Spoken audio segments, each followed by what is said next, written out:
Are we streaming? I believe we are. Because I am streaming, but it doesn't look like you are streaming. Yeah, we're streaming now. No, I was waiting for the on my end. I was waiting for it to give me the option because it seems to take about 20 seconds once you actually start. Yeah, we're streaming. Yeah, see, there you go. There you go. Yeah, it takes about 20 seconds for it to recognize on your end or on my end. You know, there's always some excuse, dude. Always some excuse. Guys, welcome to the show. Thank you so much for hanging out and waiting for the last, 3 weeks or 2 weeks? I don't know when the last time we were live. 2 weeks. It was 2 weeks ago. Welcome back. If you have missed the show this year, because we only had one, I think, right? Did we do more than one this year, Joe? Please help me.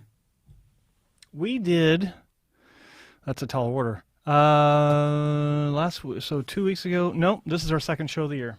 Well, guys, Happy New Year, even though it's the end of January. And that's something that I've never really quite understood. Like, when do you stop saying Happy New Year to people? I mean, I've seen people who I haven't seen, like sometimes like in March, and they'll wish me a Happy New Year if they hadn't seen me prior to that. When I'm tired of hearing it, which is usually about a week after. Like, I usually give it about a week. After a week, it's done. I hear it a lot, and then I'll repeat it, but I don't offer it up after a week. Okay. So a week is for you. I do about 3 weeks normally. Yeah. Yesterday, I was speaking to a physician in the field, and he must have said it about 3 times. So I felt compelled to say it as well. He's like, Happy New Year. Initially, hello, Happy New Year. It's the Happy New Year, hello. Then it's the Happy New Year, can I give you some unsolicited advice? And then it was Happy New Year after I accepted the unsolicited advice. Well, but it was good advice. It was I actually had a good conversation. It appears that even though the pandemic is still surging, and at least here in Los Angeles and New York and other parts of the country, and we have a new administration, and stuff's happening all over the world with the pandemic. It appears that the hair loss and hair transplant industry is really busy. Yeah, surprisingly so. And I say that not just because of the physicians that I've worked with through the IHS, but the number of applications to the IHS since we did GHLS, since December 6th, as of yesterday, matched, just from December 6th to the end of January, matched as many members as we have. So we had about 70 applications in a month. It's pretty strong. You could have doubled the size of the organization in a month. But the point of that is most of these guys are new guys that want to get involved in the field. They're looking for a resource. They're not going to other organizations to look for inclusion and for education. They're coming to us. They're finding us through the Global Hair Loss Summit. They want to be involved. Yes, I would love anyone who's new to the field or to the show knows that I can't just bring people on into the IHS. They have to have enough time on tissue. They all pay monthly screening fees. I would love to take all these guys on board. But what this shows me is that more and more people are interested in this field, and they are finding resources where they can at least navigate through and learn that, this is a very difficult procedure. They can't just buy a turnkey device. They can't just set up shop and not know what they're doing because they're going to fuck people up. And this is the first year that's happened right off the bat. And these are in the applications. People, it's all about, they want pre-ternships and internships, and they want to learn. All of my other applications for the last 20 years, and by the way, the IHS just turned 20 in January. Yay. 20 years. Thank you. But prior to this, it was all people who were interested in trying to get leads, or they just wanted to be involved, or they just wanted to be connected to the association or the society. Now people are asking to learn. So I'm pretty sure that was because of what we were able to pull off with the Global Hair Loss Summit, Joe. So I want to congratulate you as well. Thank you. Thank you. And I've gotten a lot of feedback. I got some feedback from people I've never even heard of before that apparently registered, and they wrote to me saying they didn't know that the general consensus was like, I got a few of these. So it was basically, I never realized that online learning could be this valuable in our vertical in this space. Yeah. That it could be so effective. Because one comment I got from a doctor saying that anytime that they had been to any of these workshops, like this is actually someone that's been in the field for quite a while and has a lot of time on tissue, but still likes to go to the various workshops around the world. You look really good today, by the way. Colleagues. Thank you. I just thought I would tell you that. Thank you. I noticed it, Well, and I wanted you to know. Look, if you feel if you feel compelled, I get it. Yeah. Thank Listen, you. I'm a very honest guy.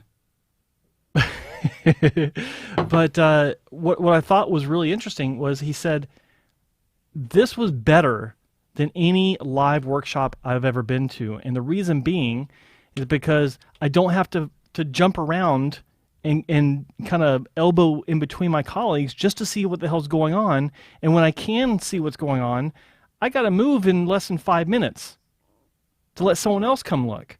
But when you're online, you can see everything, and it never ends because the camera is right there. I got an email. We got an email from the president, I think, of the Massachusetts Plastic Surgeon Society. I'm sorry if I'm butchering that, but one of these local societies for board certified plastic surgeons in Massachusetts, and she said that she was riveted. She took the time to write to say that she has never seen a conference like this, and she was riveted by it, and she watched the entire thing. She was at her desktop or her laptop the entire time. So things were good, and I could see things evolving. I could see that other organizations are now attempting to go out there and provide more online education, which is great. I mean, I think it's powerful. The thing is, what we want to do is we want to create something positive that, in my view, consumers could also potentially, in time, gain access to, at least certain sections of it. So we want to create, really highly produced, great experiences for physicians to learn and also to go back and, have their continuing education.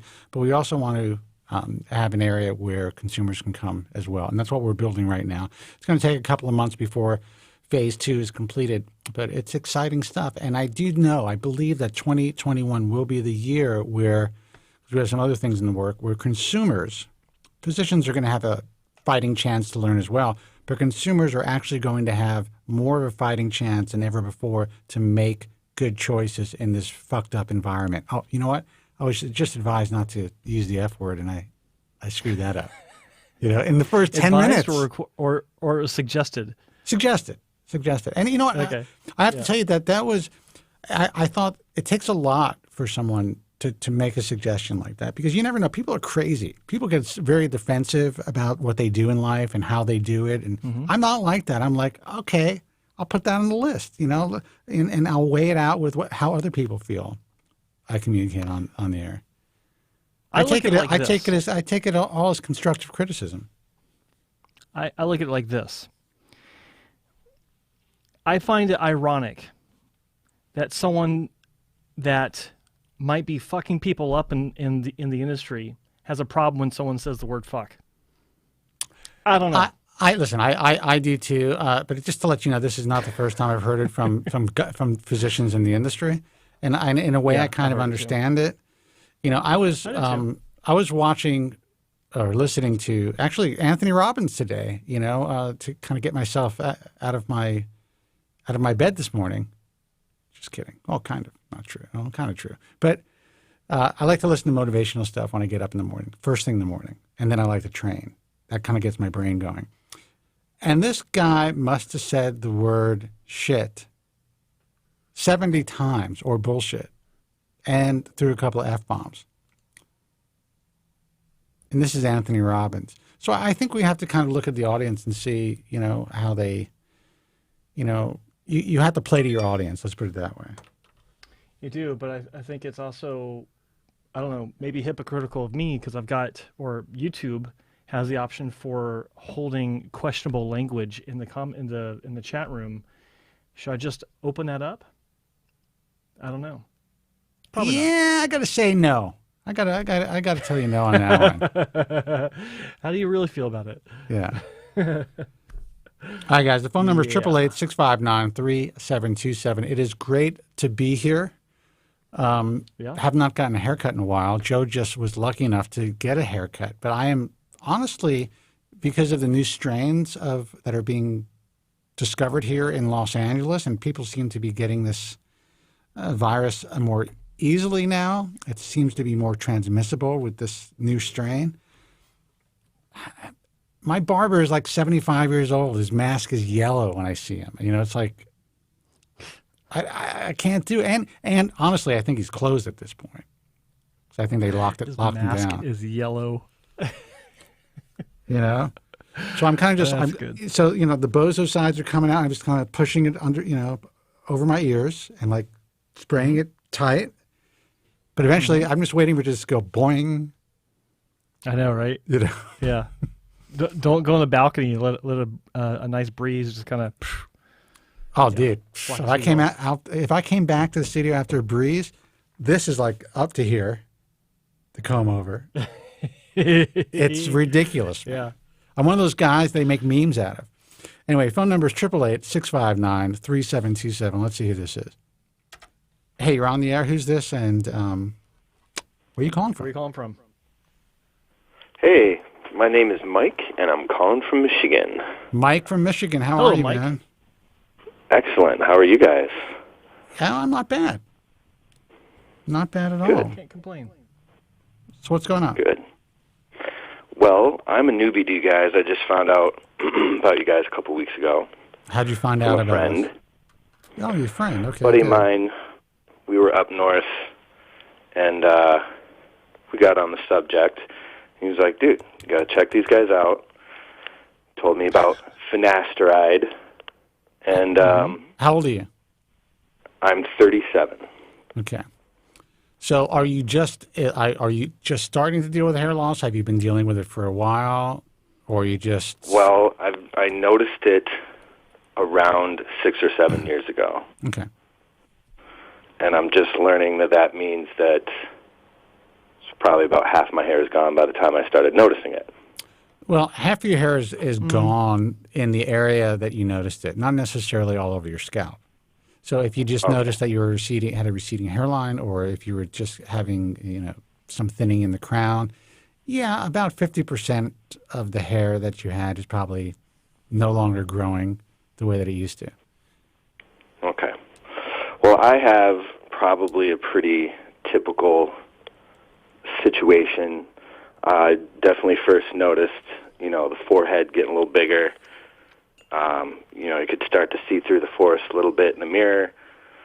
And so about 12 months ago, I finally started to do something about it. And what was that? So I'm using Purador. I don't know if you guys know anything about that brand. I'm only doing. I'm just looking at Joe's face. Sorry. I'm doing. It's just a shampoo and a conditioner, and then it had like sort of their version of minoxidil. It wasn't minoxidil.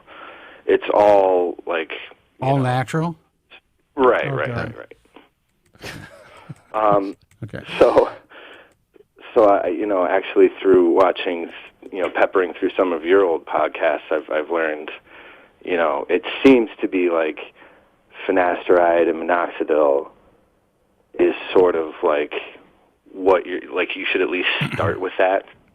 I'm first of all, I know you guys talk a lot about hair transplants. I don't think I'm a person that would want to do that. It just seems too permanent, too expensive. Good. Because it But- is permanent, it's risky, and it is expensive. So if you can deal without having surgery, then you're good. Don't do it. Yeah, I think I would shave my head before going down that road. That's a great place to be. But- I mean, that's a winning attitude. So Yep. Good. You win. I'm glad for you. You already won. Oh, sweet. Point for me. Yeah. So, I mean, if I get in my 50s and this isn't figured out, or if it just gets worse or whatever, fine, I'll shave it off. But, I'm not even 40 yet. It'd be nice for the next 15, 20 years if I had a nice head of hair. You might be able to. And I, had the typical experiences of, like, you see a picture, or I remember one time I was at a liquor store, and I kind of looked up at the monitor. It's depressing, and I saw, there's a guy standing behind me, and that guy who's that doesn't have a lot of bald hair on guy? the back of his head. Yeah. I'm like, oh my gosh, That's there's me. nobody behind me. That was me. Yeah.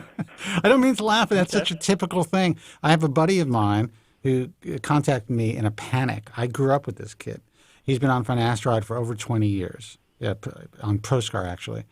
And he wrote me like it was his last, will and testament he was putting together. I mean, he said, I don't know, man. It looks like the road is ended for me. This is it. Finasteride's no longer working. I'm like, all right, wait a second. Are you shed? Do you notice that you're shedding more hair? What's going on? And he had the exact same experience. He was in some sort of a feed store, and he saw himself on the security cam. And I'm like, dude, He's at a feed store? He was at a feed store, livestock. He had for his livestock. So I'm like, dude, you probably like that for the last 10 years. I said, if you're not seeing any noticeable shedding, you're fine. And he realized that he probably was like that. So yeah, that's a very common experience. But and it's also very common to start buying the products that you see advertised on social media and on the other places on the internet that seems to be help you avoid potential side effects that are all natural. I mean, in quotes, I'm using air quotes right now if you can't see me. The reality is there are 2 FDA-approved products that have proven to work. Everything else, for the most part, is bullshit. Now, am I saying that this shampoo with their minoxidil concoction, if that's what it is complete nonsense? No, I'm not saying that. I mean, there are some benefits to certain shampoos. There are some benefits to certain conditioners. But in the long run, unless you're really treating your hair loss with medication, you're not going to stop your hair loss. And if it were that easy, I wouldn't be on the air for this long. You wouldn't see bald guys walking around. True that. And this company would be on the cover of Time magazine. And won a Nobel Peace Prize. Maybe. Could be. A lot of wars been fought over hair loss. Yeah. People's lives are First destroyed. of all, I wasn't at a feed store. I was at a liquor store buying Jameson. I just want to get that clear. Oh, good for you, man. You know what? I can go up for Jameson's actually one of my favorite Did you buy a second bottle after you saw yourself? Yeah, I had to upgrade to the full half gallon there. Nice. Well, First of all, I'm glad you found the I'm glad you found the broadcast, because a lot of people would just end up wasting more time. Every year that goes by, you are continuing to miniaturize. Hair loss is obviously a progressive disease of the hair follicle. And when I say disease, anything that people don't like to hear that, but if your other organs were atrophying, they would say that those organs were diseased. If your heart was atrophying, or if your lungs were atrophying, they would be diseased organs. So essentially, as your hair follicles atrophy, it's a disease process, and it's a genetic disease process, which in many cases is reversible if caught on time and if you happen to be a good responder to medication. So my question would be, well, first of all, I guess, I've been using these products for a year, and it seems as though it may have at least sort of slowed some stuff down. Now, let me ask you, you said that it's not minoxidil, but they have a minoxidil-like product. Is there minoxidil in it? Is there a drug in the product? I'm not sure. I can actually go grab the bottle here in a second. Yeah, I would like you to do that. Sure. Give me half a second here. I could play some music. I'm sorry, were we interrupting? Right. Okay. So it is. So again, the brand name is Purador, Pure. and Look that up, Joe, Purador. Yeah. please. You type fast How enough. do So you spell it?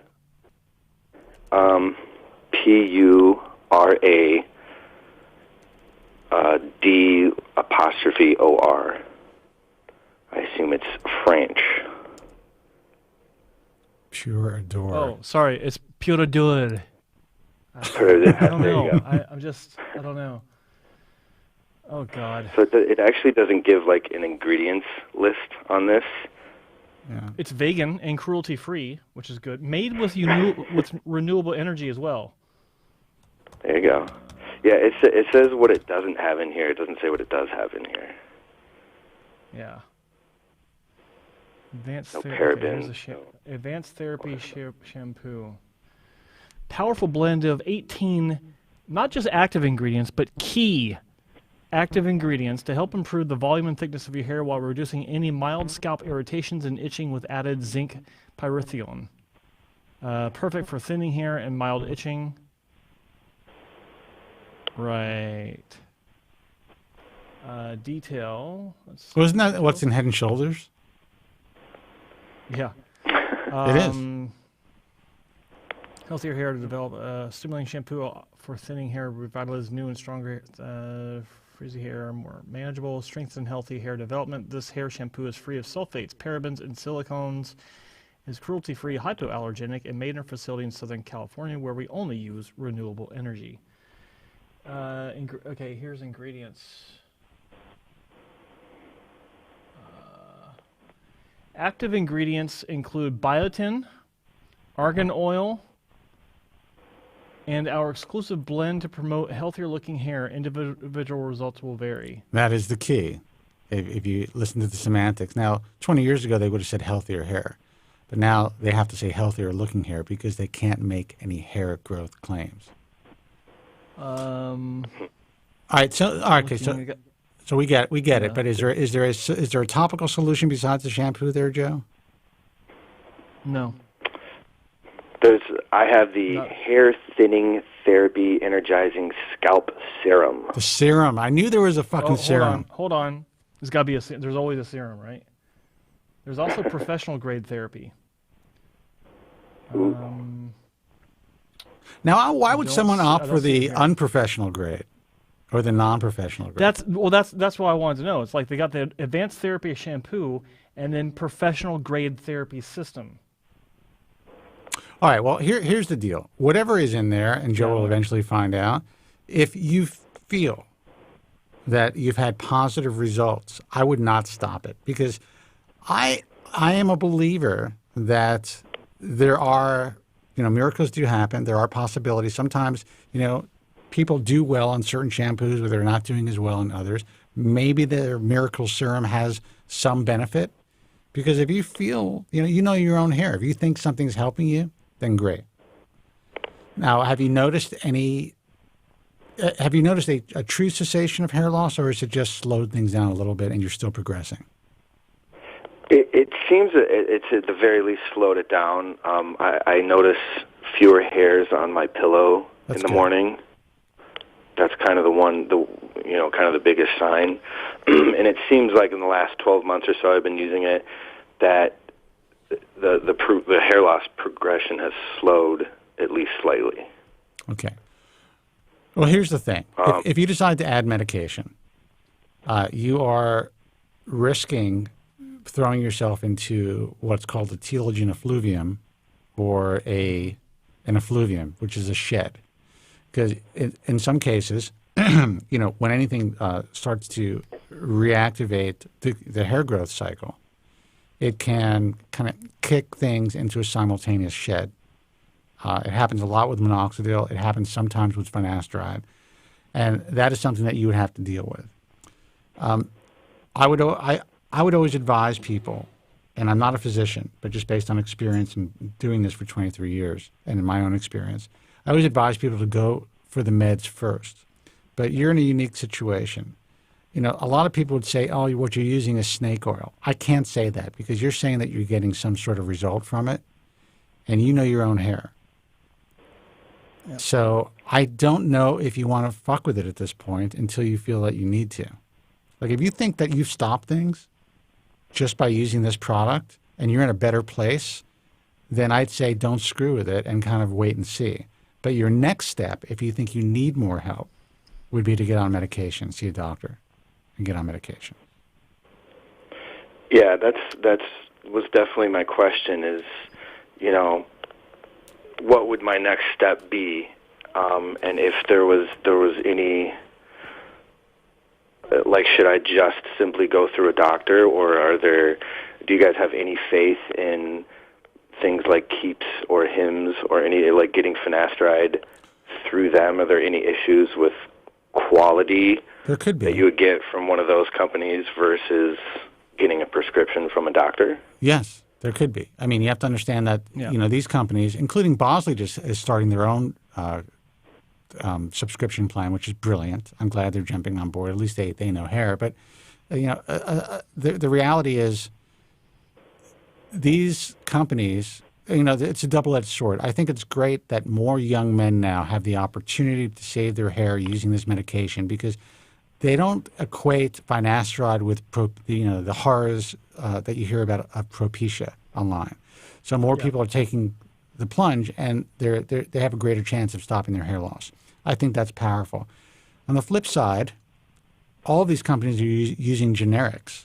Sometimes generics are just as potent as the brand name. Sometimes they aren't. Some people will experience different adverse side effects with different brands of generics. And when you're dealing with these companies, you're just buying the company name. You don't know what generic is going into that pill, what they're using, and you don't know when or if they are ever changing generics, meaning, you know, if they get a better price from a different company in India, if they're going to save a few bucks and it's still finasteride, they're going to go with this other company.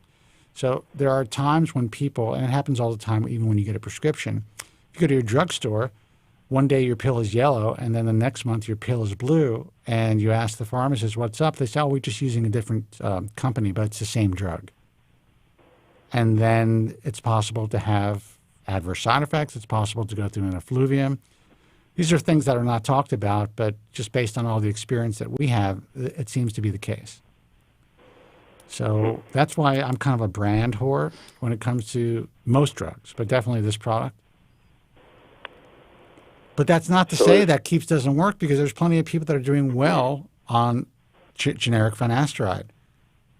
It's just a consistency issue. It's about or consistency. The question of consistency. Yeah. Yeah.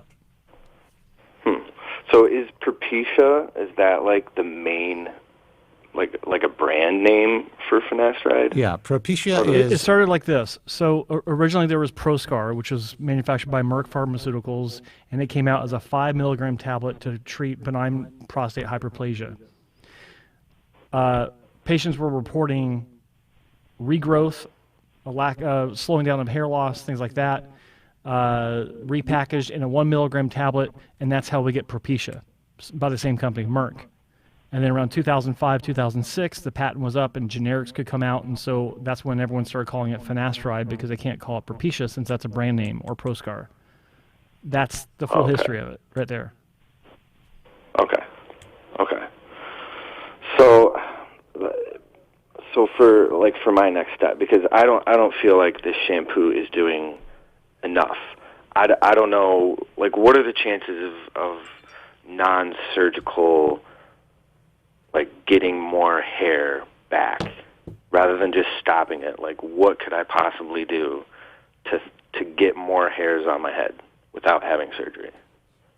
It is possible that if you are a great responder to these drugs, these medications, that you could increase, the hair shaft diameter and the length of time the hair is growing. So you could have a cosmetic, definitely a cosmetic, appreciable difference, an improvement. And it could take a year or more to see it. As far as like regrowing your hairline, I mean, it's possible if you have a lot of vellus hair and hair hasn't been miniaturizing for too long, it's possible that you can see results that are going to be significant. But, I always tell people just, the key is if you could stop the hair loss in its tracks.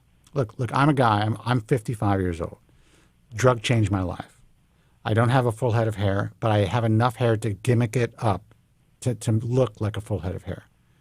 And it's because of this drug. So to me, if you're able to slow the progression or stop it, like in my case, and I was younger than you, significantly younger than you when I started, but in my case, I had a lot of regrowth. I had visible crown loss when I started, and even the sides were thinning a little bit.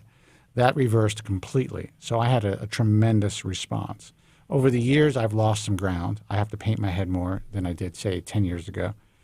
But it's maintained a lot of hair. So I guess my question to you is, if you can keep the hair that you have right now for the next 2 decades, would you be happy? I would be like mildly happy. Well, that's in all. the middle of the road. Now, that's all you can ask for in life. Dude. Like If you're mildly happy in life, then you won. Because most of the time you're going to be miserable. True. I mean, if my head of hair was like it is now at 55, I would feel pretty good about it. Okay. Versus, mid-30s right now. Well, okay. So has your hair loss? How has your hair loss affected your life currently? I mean, just I guess it just makes you feel old.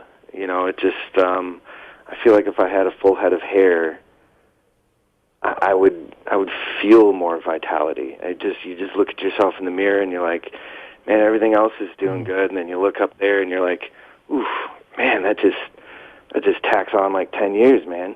Yeah. Well, look, there's no doubt it sucks. That's why I do what I do, and I understand the emotional aspects of it.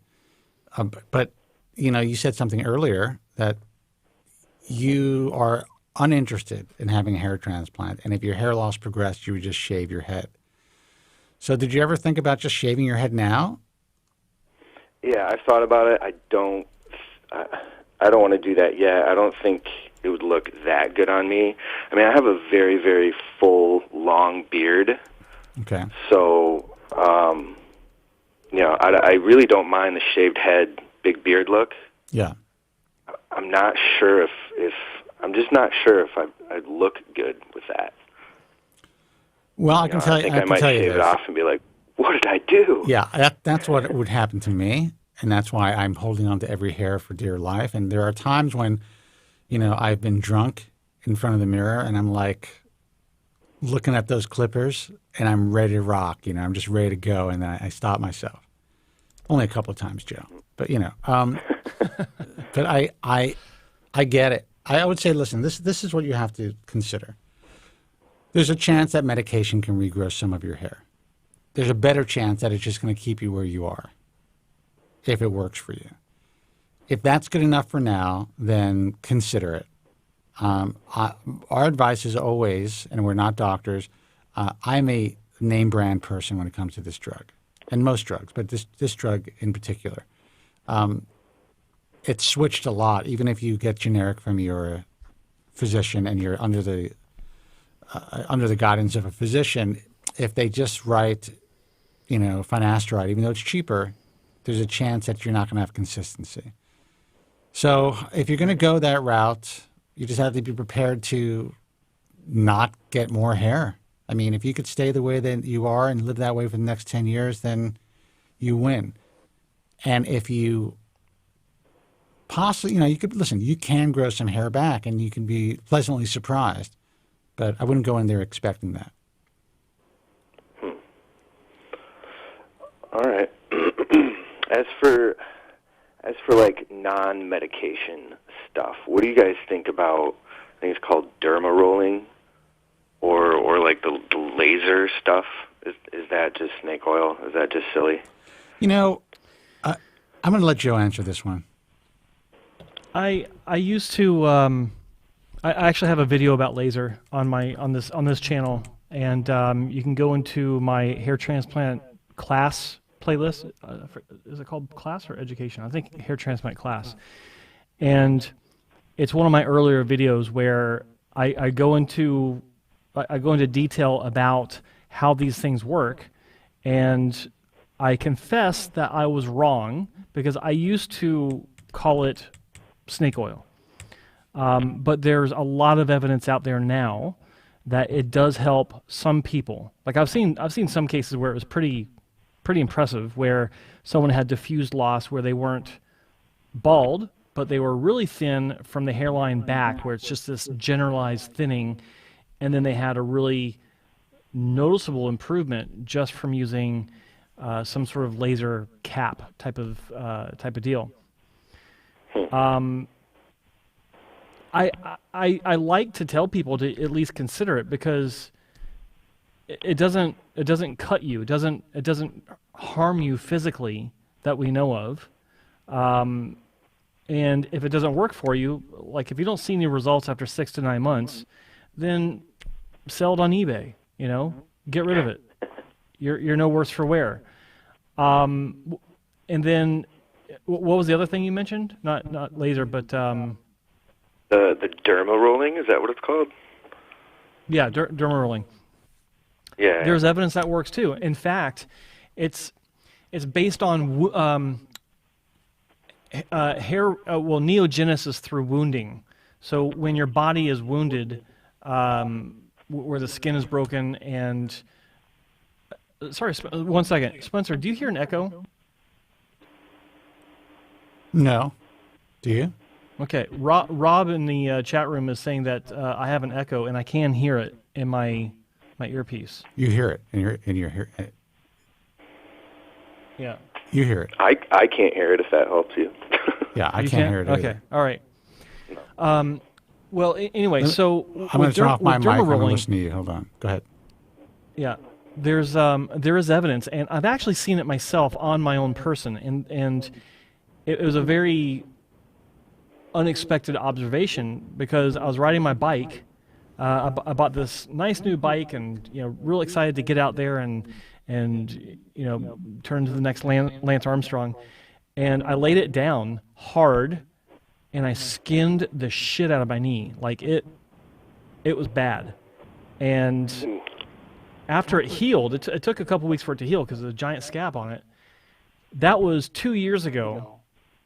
To this day, I have this patch of hair on my kneecap that I never had before, and on my left knee, it happened on my right knee. On my left knee, it's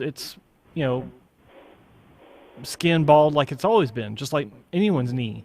But I've got this patch of hair where the wound was, and that injury kicked in neogenesis, new growth of hair, and it's actually got me thinking about it. Like there are some areas on my scalp.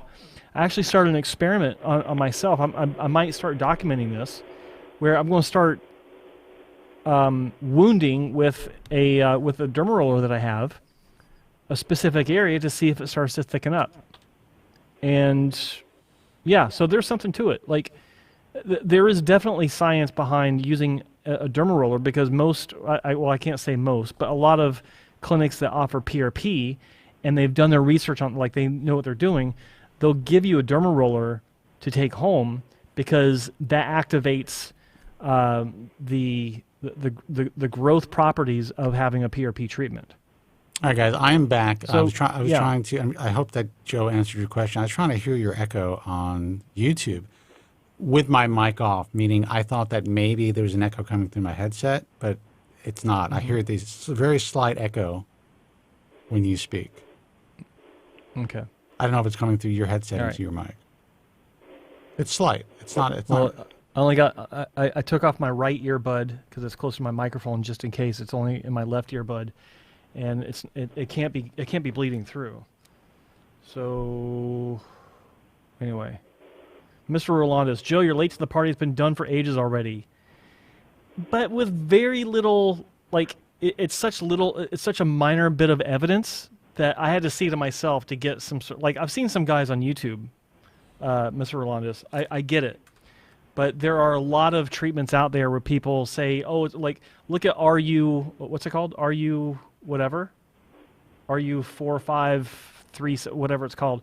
That's been around for 30 years, and people, are on Reddit and different places are involved with this bro science, and that's all that derma rolling was for the longest time. Now we've got some evidence that there can be some growth, but it's highly inconsistent and shouldn't be looked at as a staple of anyone's hair loss regimen. It can be tried, it can be considered, but it's not as reliable as it's also what we know it's a works major on pain in the most ass people. for the results that you're getting. You know, it's like it's such a Yeah. major pain in the ass for such limited results. Now, I've seen some people who are consistent with it. There seems to be some sort of results. I've never known anyone to use or treat themselves on a regular basis for years. They always give up. Yeah. Yeah.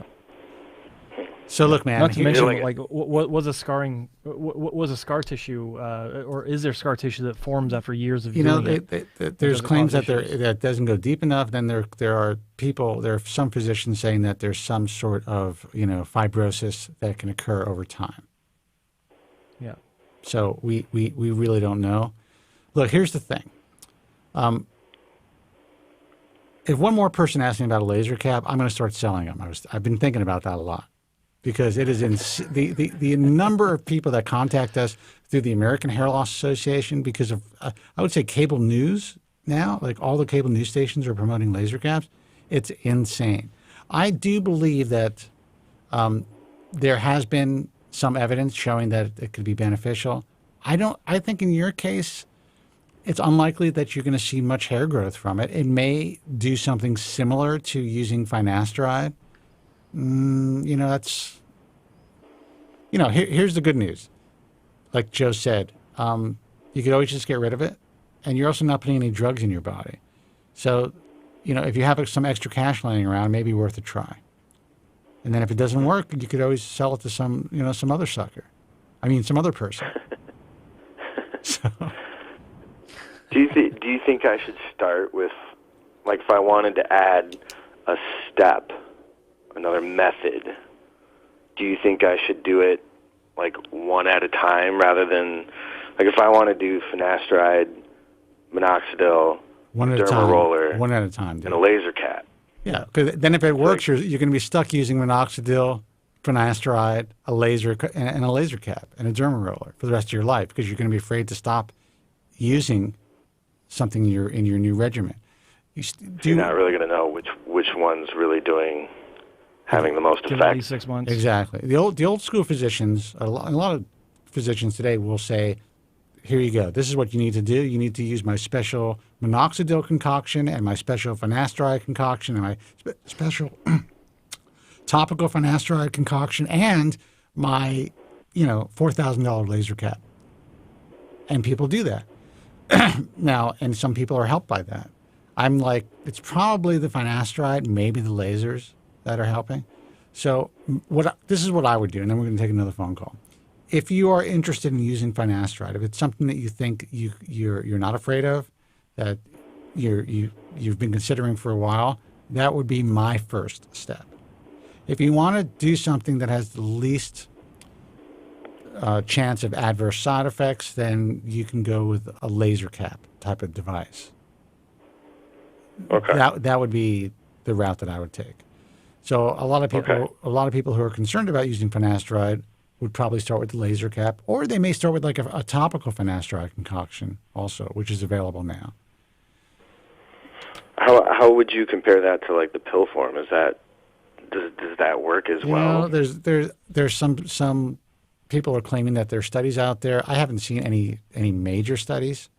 Most of the topical finasterides are being manufactured through compounding pharmacies for physicians who are selling it. So, and in their practices, they're claiming that they're getting really great results.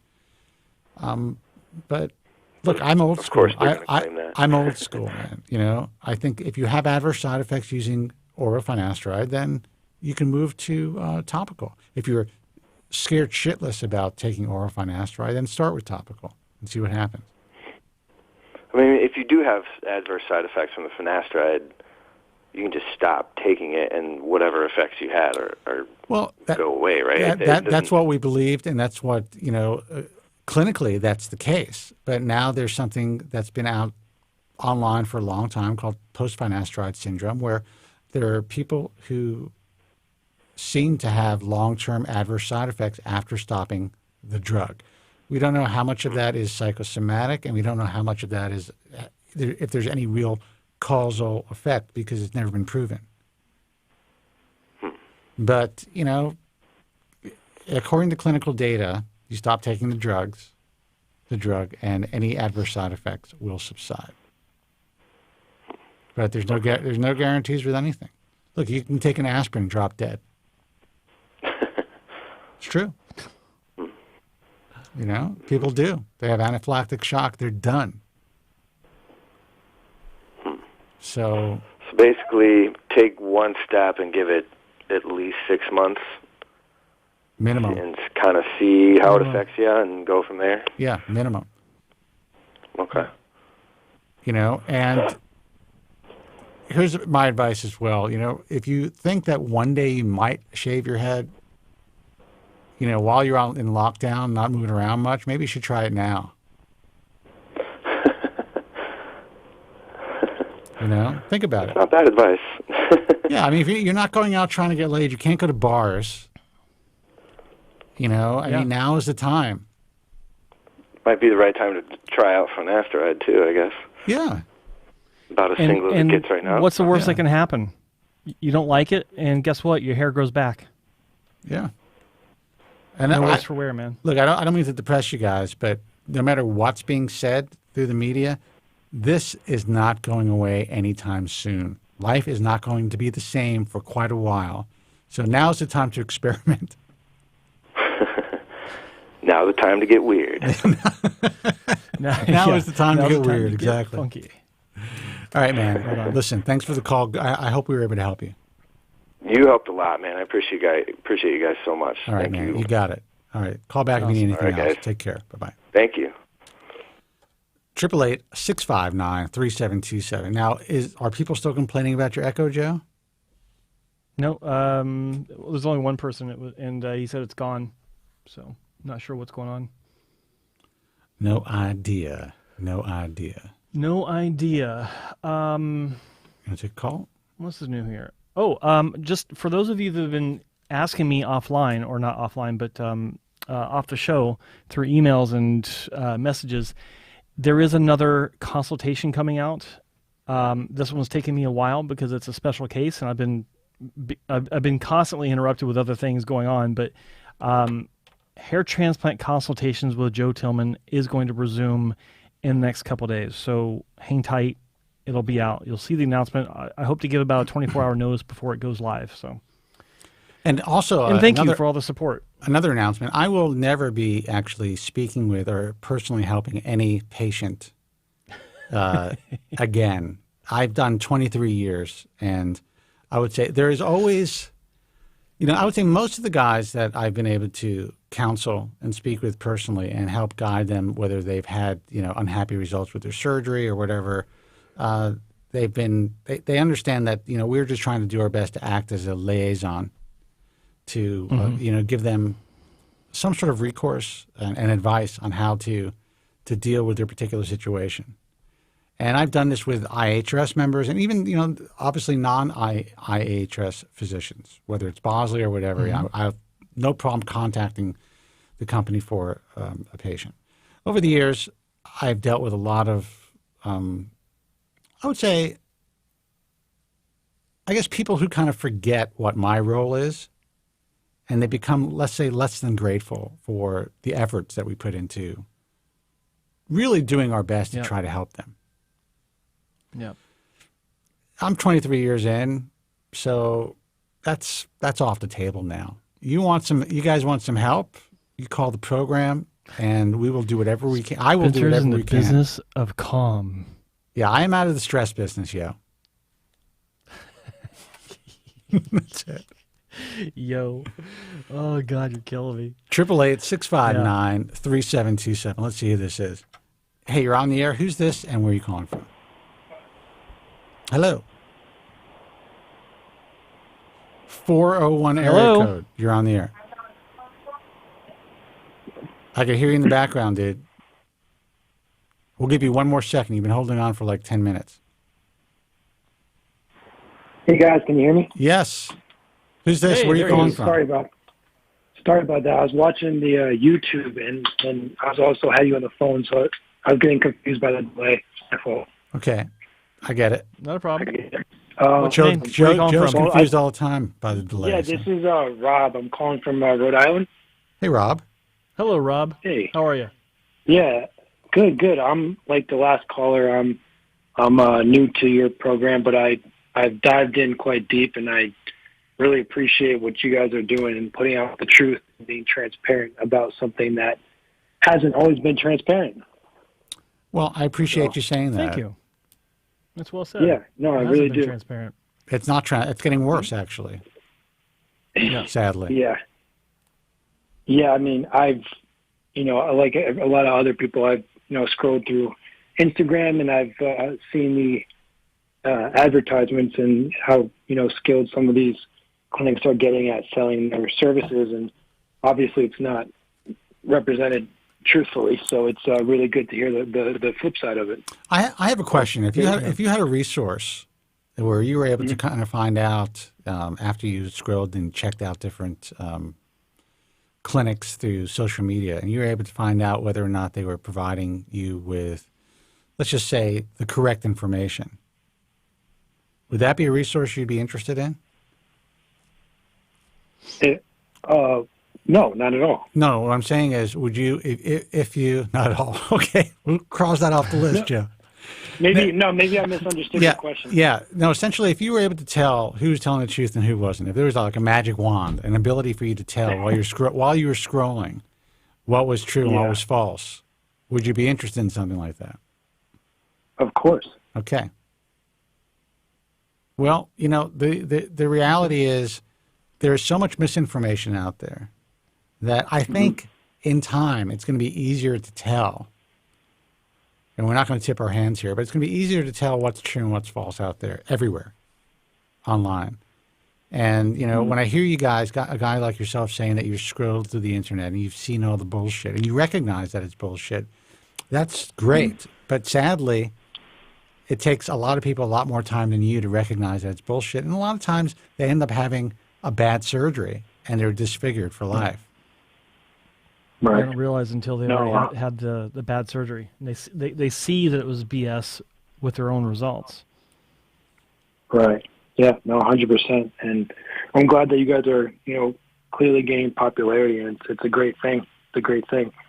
So I guess I'll tell you guys how I became interested in my personal experience, if that's cool. Yeah. Mm-hmm. So I'm almost 30. Getting old. Just ended. I know they usually say that your hair loss comes from your mom's side, but for me, everybody on my mom's side has a full head of hair. All of her brothers, my grandfather, and then on my dad's side, everybody is bald by like 25. Yeah. And that's just the way it goes. Because hair loss comes from both sides. Right. Yeah. Yeah. So clearly that was a myth that's fed to a lot of people when they're younger, or in general, I guess. But I have had some consultations with hair transplant doctors from your recommended list. I believe it's Joe's website.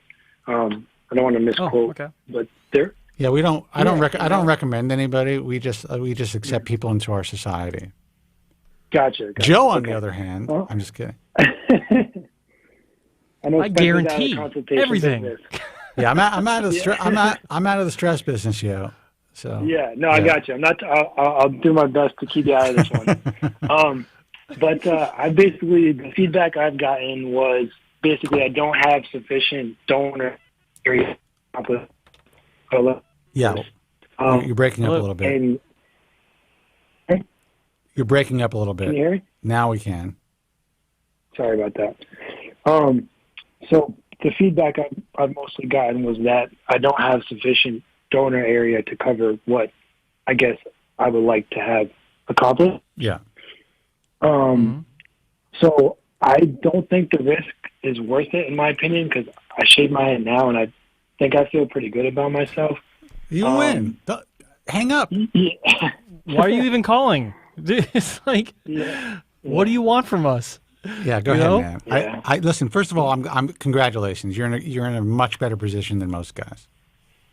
Thank you. Yeah, but go ahead. Yeah. Finish your question. No, that's all. I mean, I wasn't entirely sold on getting it done just because I have listened to you guys and I know it doesn't always turn out as one would hope. So after getting the feedback that, I probably didn't have sufficient donor area to accomplish what I wanted, then, I mean, I guess, I don't feel terrible as is. So I guess I most likely will hold off. But I don't really know what the question is after this, but Well, how often have you seen that scenario, I guess? Well, I would say that you are in the rare minority of lucky winners. You got the winning ticket when it comes to hair loss because you are emotionally equipped and you feel like you're comfortable enough in your own skin to shave your head. And you're not forcing the issue. You're not going from doctor to doctor waiting to hear someone tell you what you want to hear. Waiting for some guy to say, you know what, that doctor was wrong. We believe that we actually can fulfill your needs and your goals, when in fact you were just turned down by 5 doctors. I see that a lot. Mm-hmm. And these are the guys that usually end up with the short straw, so to speak. And they are the guys who are chasing their tails and their hair loss for the rest of their lives and just creating a more difficult situation for themselves. So the good news is you found some good doctors who gave you honest opinions. You got honest assessments. That's rare too. Right. And so I think you're in a good position. That's all. If you feel you can live your life without hair, shave your head, and live a good life, then then you're one of the lucky ones. And yes, there are people that have called the program who feel exactly like you do, but it's rare. Most people really, really want their hair. They feel they can't live without their hair. I was one of those people. I still kind of am one of those people, but I'm also at a point in my life now is where I wouldn't, if I had to deal with my, like medication stopped working, I have no problem gluing fucking hair on my head. Like I'm 55 years old, So I know how I want to look. I know what I would need to do to get there, and I'm not concerned about what other people think. I've gotten more curious about wearing hair. Like I've actually thought about going to a local shop and recording myself actually test driving a system just to see what it's like. Dude, you should do that because your hair is pretty short, and you can actually. The thing about your hair is because your hairline is on the higher side, you can bring it down slightly where you wouldn't get like glue in your hair. And you that's what I was thinking about doing, just to see what it would look like, and that would to be see if they can actually awesome, man. Just see how natural it would look, or unnatural. Yeah. In fact, I might go to one and say, I want the full meal deal. I want the pompadour. I want the pompadour package to see just how ridiculous I can make myself look while they're still saying, it looks completely natural. And then go to another place to actually get a real deal to see, just how natural can it look if I really push it. Problem is if you go to a place that does this, they're going to want to shave your head. If you go to a salon who's comfortable cutting hair pieces in, you can tell them how you want it to be applied, and you can just buy one online. Yeah, like go to coolpiece.com and get a stock unit. That would be, dude. We'll get a cameraman. That would be awesome. What's this we shit? If by we it means that you're doing this too, then I'm in. Yeah, but I would have to cut my hair off to do it, and I'm holding on to every goddamn hair I can for the comb over.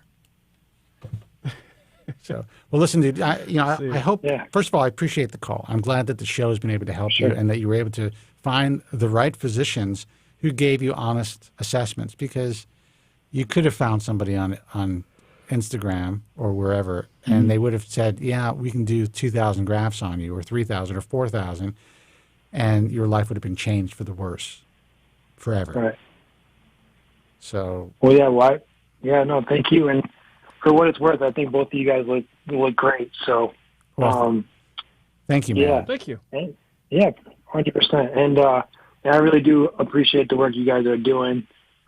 This is like the first time I've ever called into anything in my life, so if you can tell, I was a little bit nervous in the beginning. No. But No. it's thank you for the work you're doing, and I hope you realize you're making a positive impact. So, so thanks, guys, and appreciate you taking my call. You got it, man. Thank you for the kind words. Yep. Thanks for calling.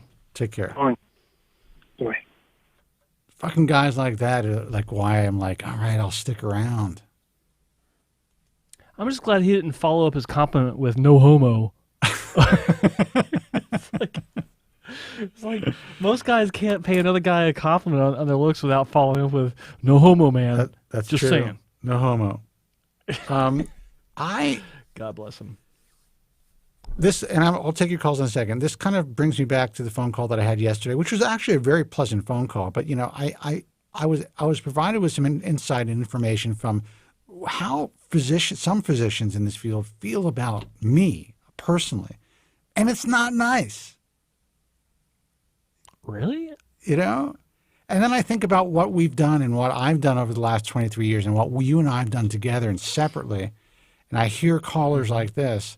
And I'm like, have you ever actually watched the show except for the segments where I'm cursing or saying something that is not complimentary to your organization? Have you ever actually taken the time to watch an entire broadcast where callers call in and thank us for the work that we do, and they recognize that everything out there is bullshit, and they finally found the place where they can get the truth? Just like this guy said when he first called. Yeah. That's the thing. I think about it, I'm like, how can you doctors not like me? I know why, because these are the bad guys in general. Yeah.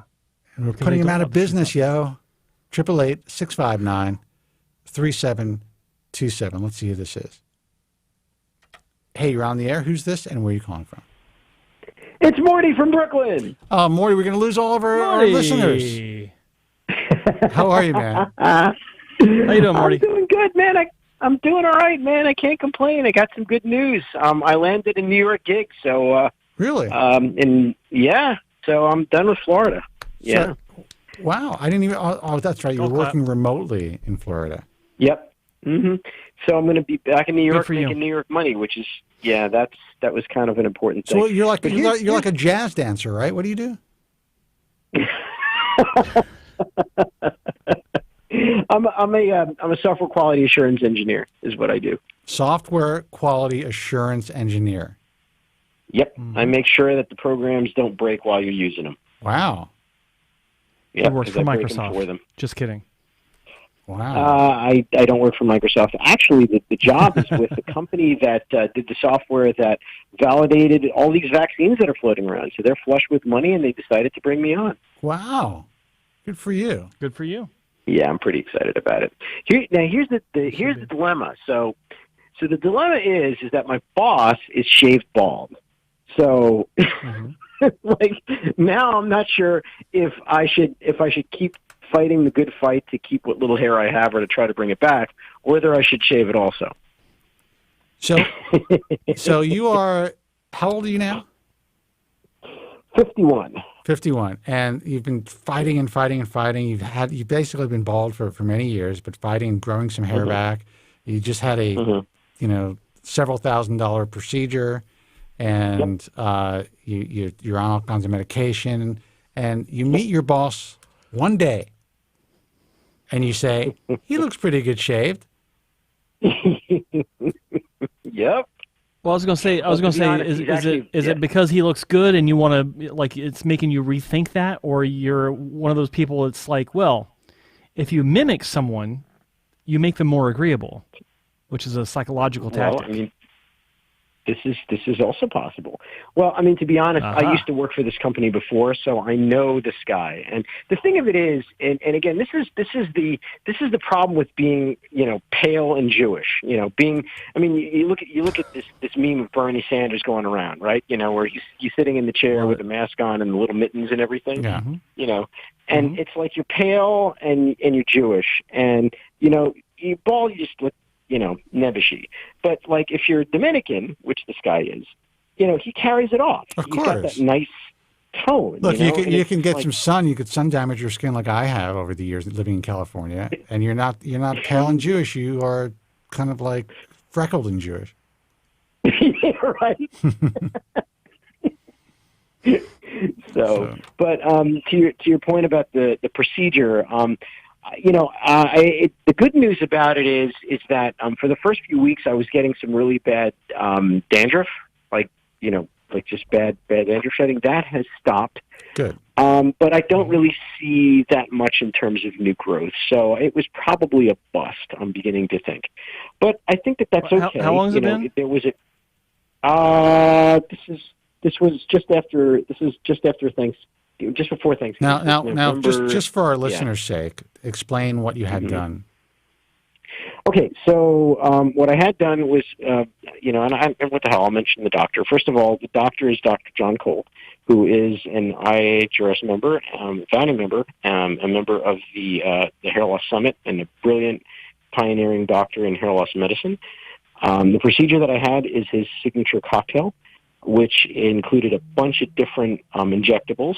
Specifically, there was fat-derived stem cells, there was embryonic membrane, there was exosomes, and I believe there was also some what he calls cytokine-rich plasma, or his version of PRP, all mixed together and shot into my head, followed up by a generous helping of microneedling.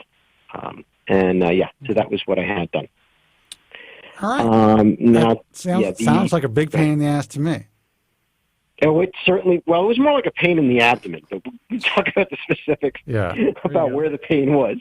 It was an agreement that we had where basically, I kind of knew going in that the chances were pretty slim that we would see anything miraculous, and that's okay. I was willing to take that chance, and I trust Dr. Cole, and he did the job as he described, and it's been, like I said, November, December, January. We're heading into February.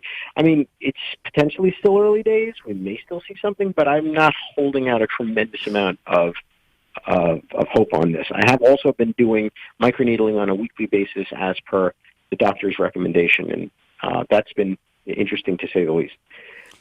So now you're thinking about getting a tanning bed and shaving your head. I got to tell you, it'll be cheaper. Yep. This is also true. Yes, it definitely would be to get off all these meds. It would certainly take a whole lot less time out of my day. Or you could try one of these self tanning places. I mean these these spray on tans. See if that helps you out. Mm-hmm. Yeah, right. I mean, listen, for some people it really works. If you get the right formulation and your skin takes to it, you don't look orange. You could actually look like you have a little bit of a tan. And you can just go on. Possibly. You don't have to be this, pale, bald Jewish guy. You can be a tan, bald Jewish guy. Yeah. This is true. Anyway, the other thing that I wanted to mention, Joe, was I really enjoyed your second hair loss consultation with the young actor. It's funny. I watched it and I really saw your comment. Yeah, I really felt for the guy because I can imagine what he was going through. For me, I remember when I first realized that I was losing my hair. At the time, I was trying my luck at becoming a musician in the late 1980s, which is when hair was kind of a big deal. And of course. To know that. Yeah, I guess you remember. You're old enough to remember. So losing it was definitely a sad moment. But I think that the advice that you gave to use theater hair, I guess you could say, is the correct advice. I mean, some of the greatest actors that I can think of, like Sean Connery, for example, he wore hair and he looked fantastic when he wore it. It makes all the sense in the world. It definitely, especially at his young age, to be as advanced as he was, that's definitely got to be rough. I mean, I wasn't that bad at 23, so. Yeah, it was, Yeah, it was a good video. I wasn't quite there myself, but he represents so many other guys out there that are in the same position. Like, forget his occupation. I mean, I've seen so many young guys that are in their early 20s, 22, 23, where they have hair loss that literally makes them look at least 10 years older. And I've been there. You've been there. I've been there. And I really felt bad for him because he's one of those cases where his occupation actually does influence how a lot of clinics would conduct the consultation. Now, one thing I didn't go into in that is having a transplant just for the hairline and then wear a system behind it, because that is the ultimate in naturalness when it comes to wearing hair, is to have a real hairline that's transplanted by a hairline master. And I don't recommend that for people that are his age, simply because he has no idea what wearing hair is like. He may hate it.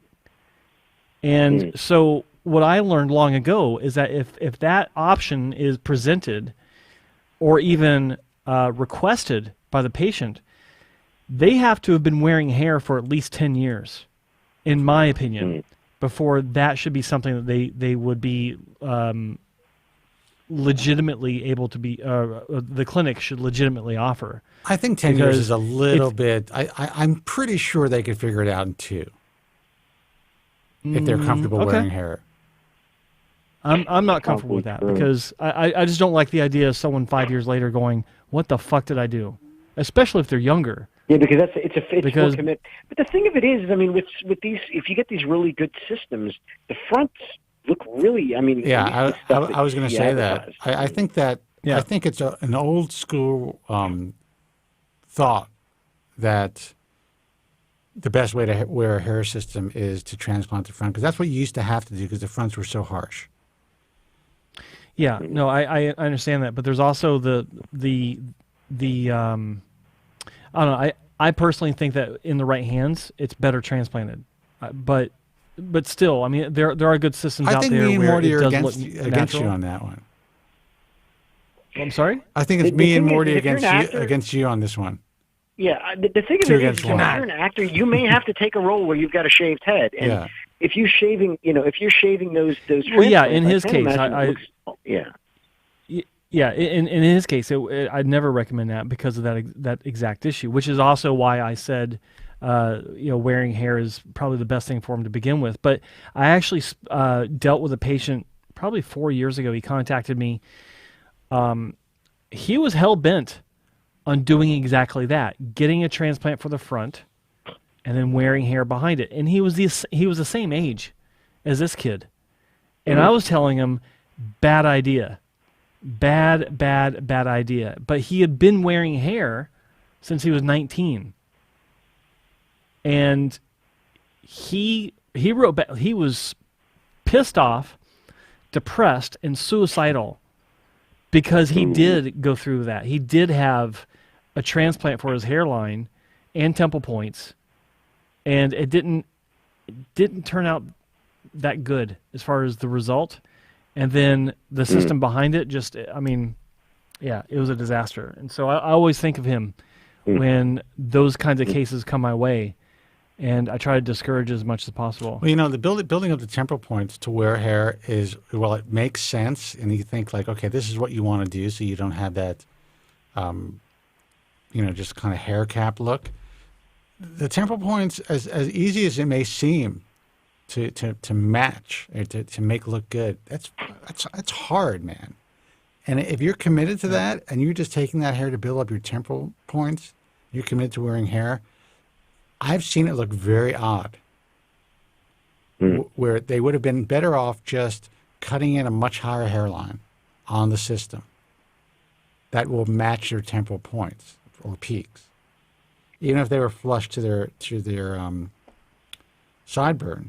If you wear the hair high enough and you are okay with that, the hair could look natural. I mean, the problem is it's always a one-size-fits-all. Whether you used to go, the old hair club and other places, it's always like a one-size-fits-all situation. Now if you go online, there are different bases, and there are all different types of possibilities. Now, I know that you went to one place online, Morty, that you thought every hairpiece looked phony. I went to look at their site, and I have to say, you were correct. I don't know why they use those images, because I have seen people in person. I say this all the time. My buddy Kent Emmons, who now he's had 2 transplants since, but he wore hair for a while, and the reason he wore hair is because he was supposed to go on television. He had this gig. He had some time before he had to go on TV. He asked me, he wanted to get a hair transplant. I said, you only have 4 months, dude. You can't do it. So do this. And he got into a hair system. He wore it for years. And people would ask him, and I'd be at his house at a party, and they would say, like, you look great. And he's like, it's a rug. And no one believed it, because it looked. That's a good problem to have. Yeah, it looks so real. Yeah. So I think the biggest problem with wearing hair is people's concerns about other people finding out that they're wearing hair. It can be worn really well now, but there's still such a stigma. It's like herpes. Maybe a little painful every few months, but is it really that much of a big deal as people make it out to be? I can see that as a headline. Yeah. I mean, if you're gonna do a show where you're gonna get somebody to wear hair for a freaking YouTube show, I'll freaking do it. I have to check out your temporal peaks, but that may be something really cool to do, Morty. Yeah. Well, have someone come to your place all masked up, get them more geared up, glue some hair on you, have you walking around the streets of New York with your mask on. Mm-hmm. Yeah, I'll do it. All right, man. So we're going to take another call. It makes for good video. Guys, it's a pleasure. Enjoy your weekend. Listen, always a pleasure. Thanks so Enjoy much, your buddy. weekend. Yeah, Congratulate. Mazel tov on the new gig. Thanks, man. Okay. All right. Talk to you next easy. time. Okay. Bye-bye. Ciao. Take care. Yeah, Rob in the chat room, I do wear Dermatch, and a lot of it. 888-659-3727. Hey, you're on the air. Who's this, and where are you calling from? Hello, this is Killian the chemist from Ireland. Hey, Killian, how are you, man? Hey, man. I'm good. I just said I'd check in with you again, give you a little an update. So I took the Lonitin, and I'd like to tell you what nearly 2 months of it has been like. Yeah.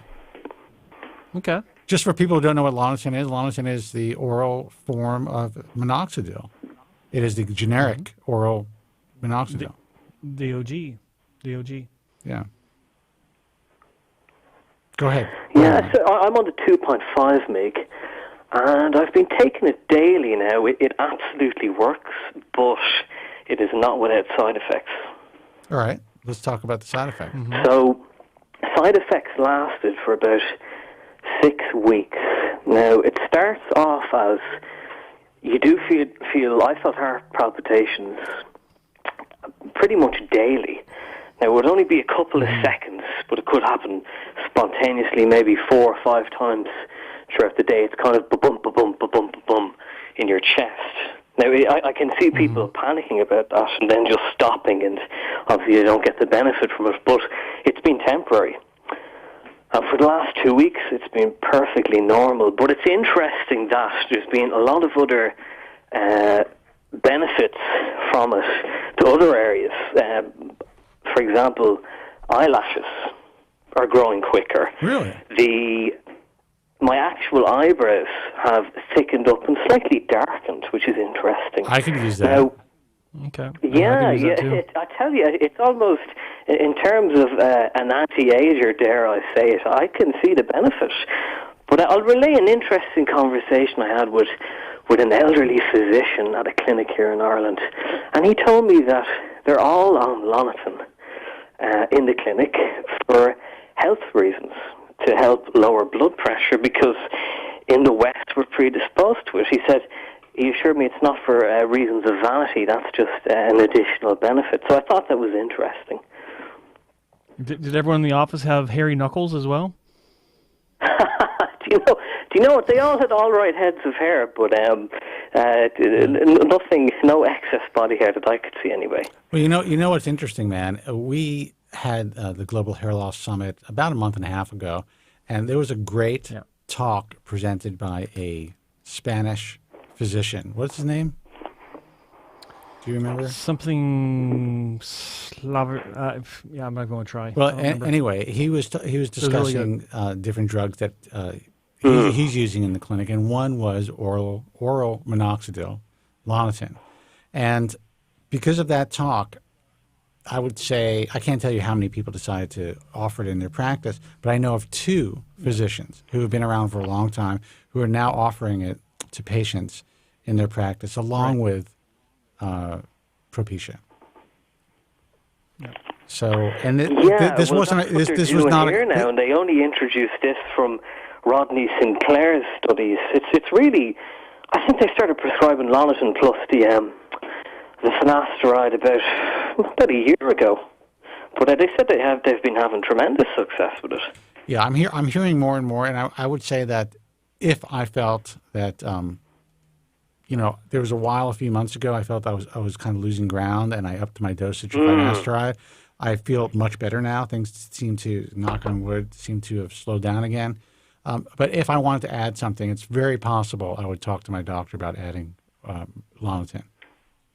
Yeah, so many people are worried about the cardiac side to it, but I think there's a lot of hyperbole and apprehension there about that doesn't quite... To me, a heart attack is like, I don't want to suffer, but if it takes me out really quickly, I'm all right with that. Well, it's been used since 1979 for obviously the treatment of hypertension, and it still wouldn't be FDA approved today if there was a major issue with it, would it? Sure. Absolutely. But no, it certainly, I'm documenting it on YouTube at the moment. Oh, wow. I do updates every week or two because there's not enough content out there, and I am just shocked at how interested people are in it. So this is why I just said I'd ring in and just share my experience. Of course they're interested. I mean, the guys that are on YouTube that are watching these videos, these are guys who are willing to buy gray market RU58841 from God knows who. I know. Mix it themselves and put it on their scalps. Oh, good God. And then they're talking about compounding it, this, that, and the other. I had a conversation, keep it simple at the end of the day, because you have to live your life as well. You have to take efficacious things, which are pharmaceuticals that work. They have to come from a pharmaceutical plant that's FDA regulated. You have to buy it in a pharmacy. But keep it simple. Pop a pill, pop 2 pills. There were guys for a while, live your life. Around 2012 or something like that. The Ball True Talk was like inundated with, we had a big kind of, what was the section, Joe? Do you remember? It was alternative medications or whatever it is, bro science. We had a bro science section. Yeah, but it became a bro science. It became a bro science section, and people were like setting up group buys. We had to make a decision. I kind of felt, this is becoming dangerous. Absolutely. So then when we cut that off, everyone's like, Ball True Talk is censoring the truth. Censorship. It's like, we're trying to save kids from destroying their lives. No, absolutely, but I had to take down a video from YouTube because I felt people weren't getting the message, and I was getting messages from people saying that they were going to make a drink minoxidil. Oh my God! Like this. Oh wow!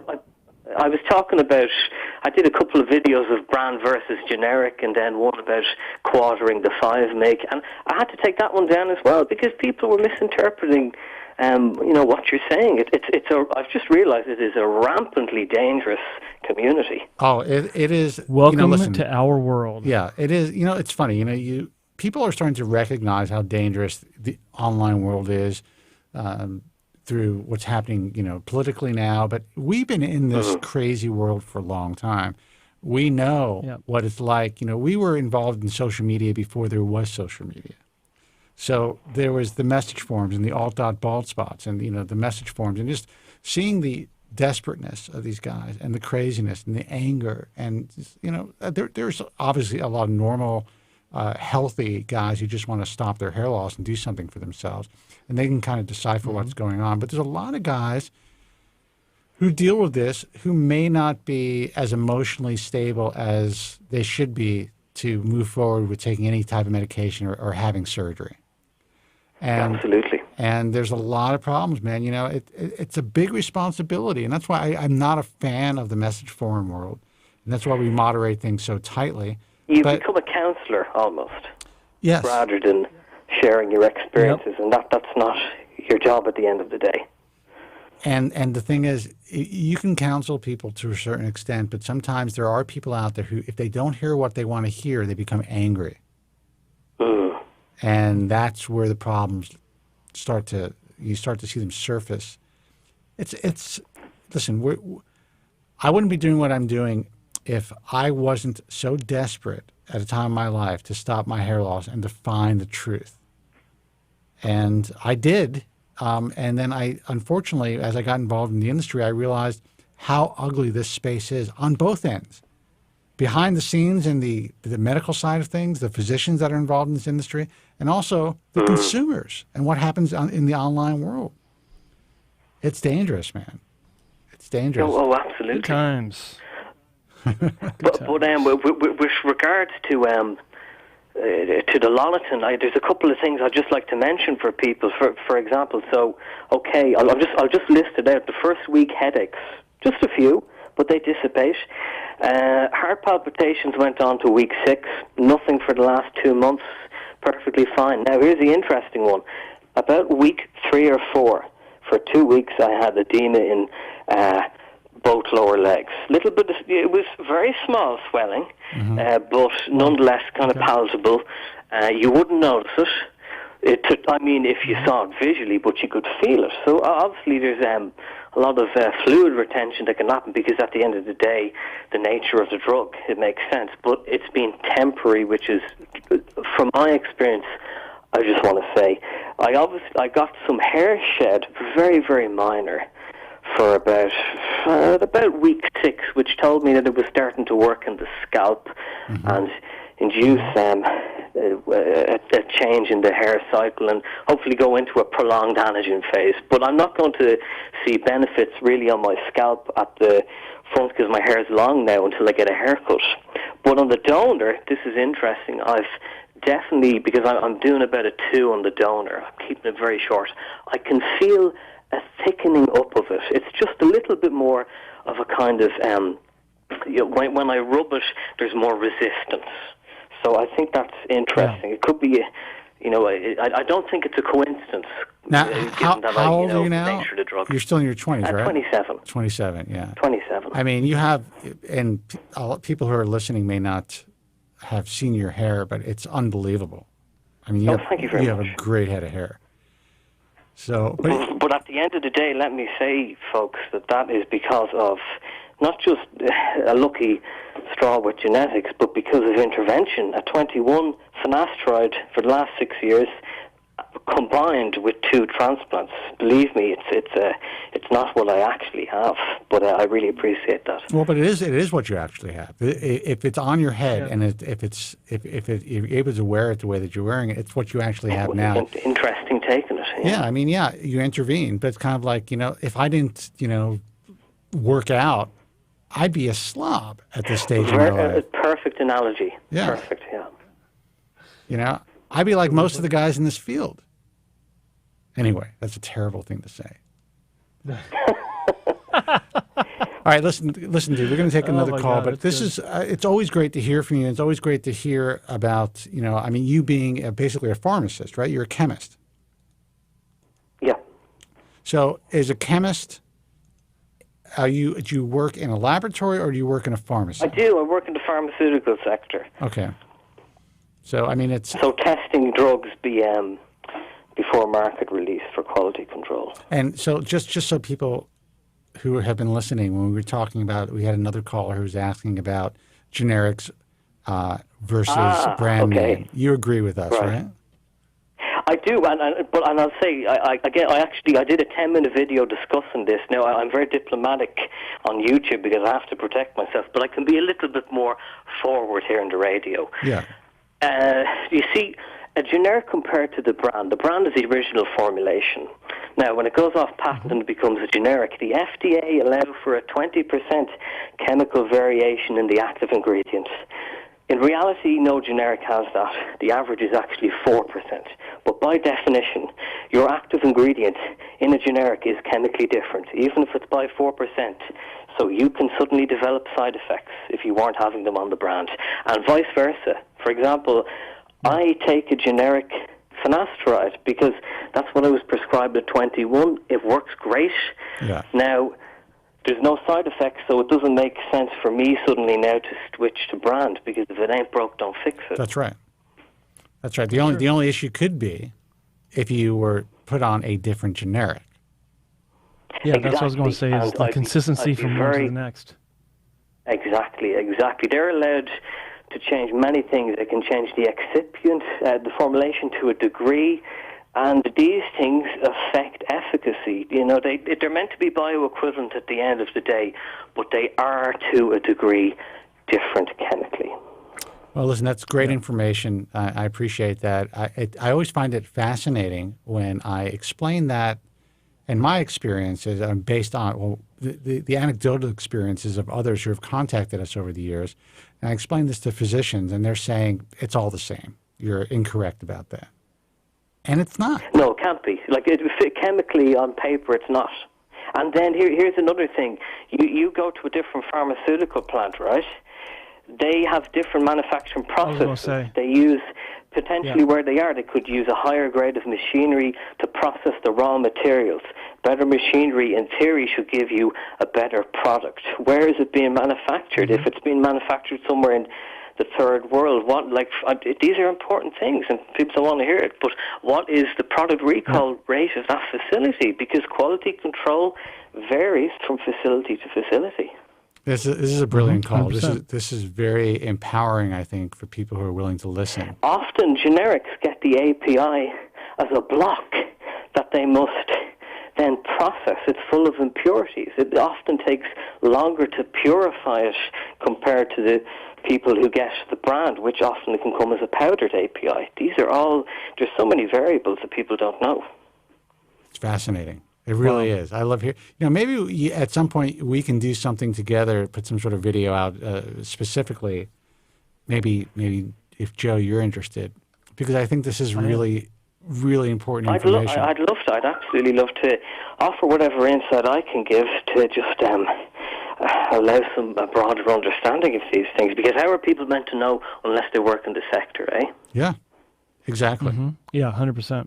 I had opportunities to make some decent money. I mean, really good money, where I could just continue to just live and not even do this if I didn't want to. And from a couple of companies that are selling generics, very well-known subscription companies. And all they want to do is carry our seal. All they want to do is license it.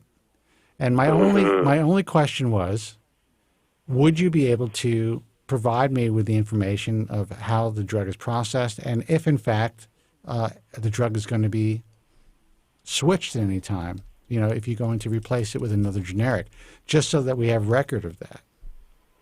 And then all of a sudden they just clam up. They don't want to do business. They don't want to let that information out there. And to me, if you're not going to be at least transparent with that, what happens if someone what happens if we give the American Hair Loss Association seal to a company, and all of a sudden, there are lawsuits, and there's 100,000 people all of a sudden getting side effects where they weren't having side effects 2 months prior.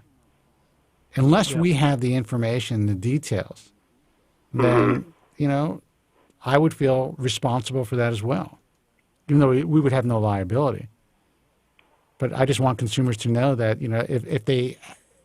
if there was a question, they can come to us and ask that question. Say, was this product switched out? We could say, yeah, it was switched out on this date.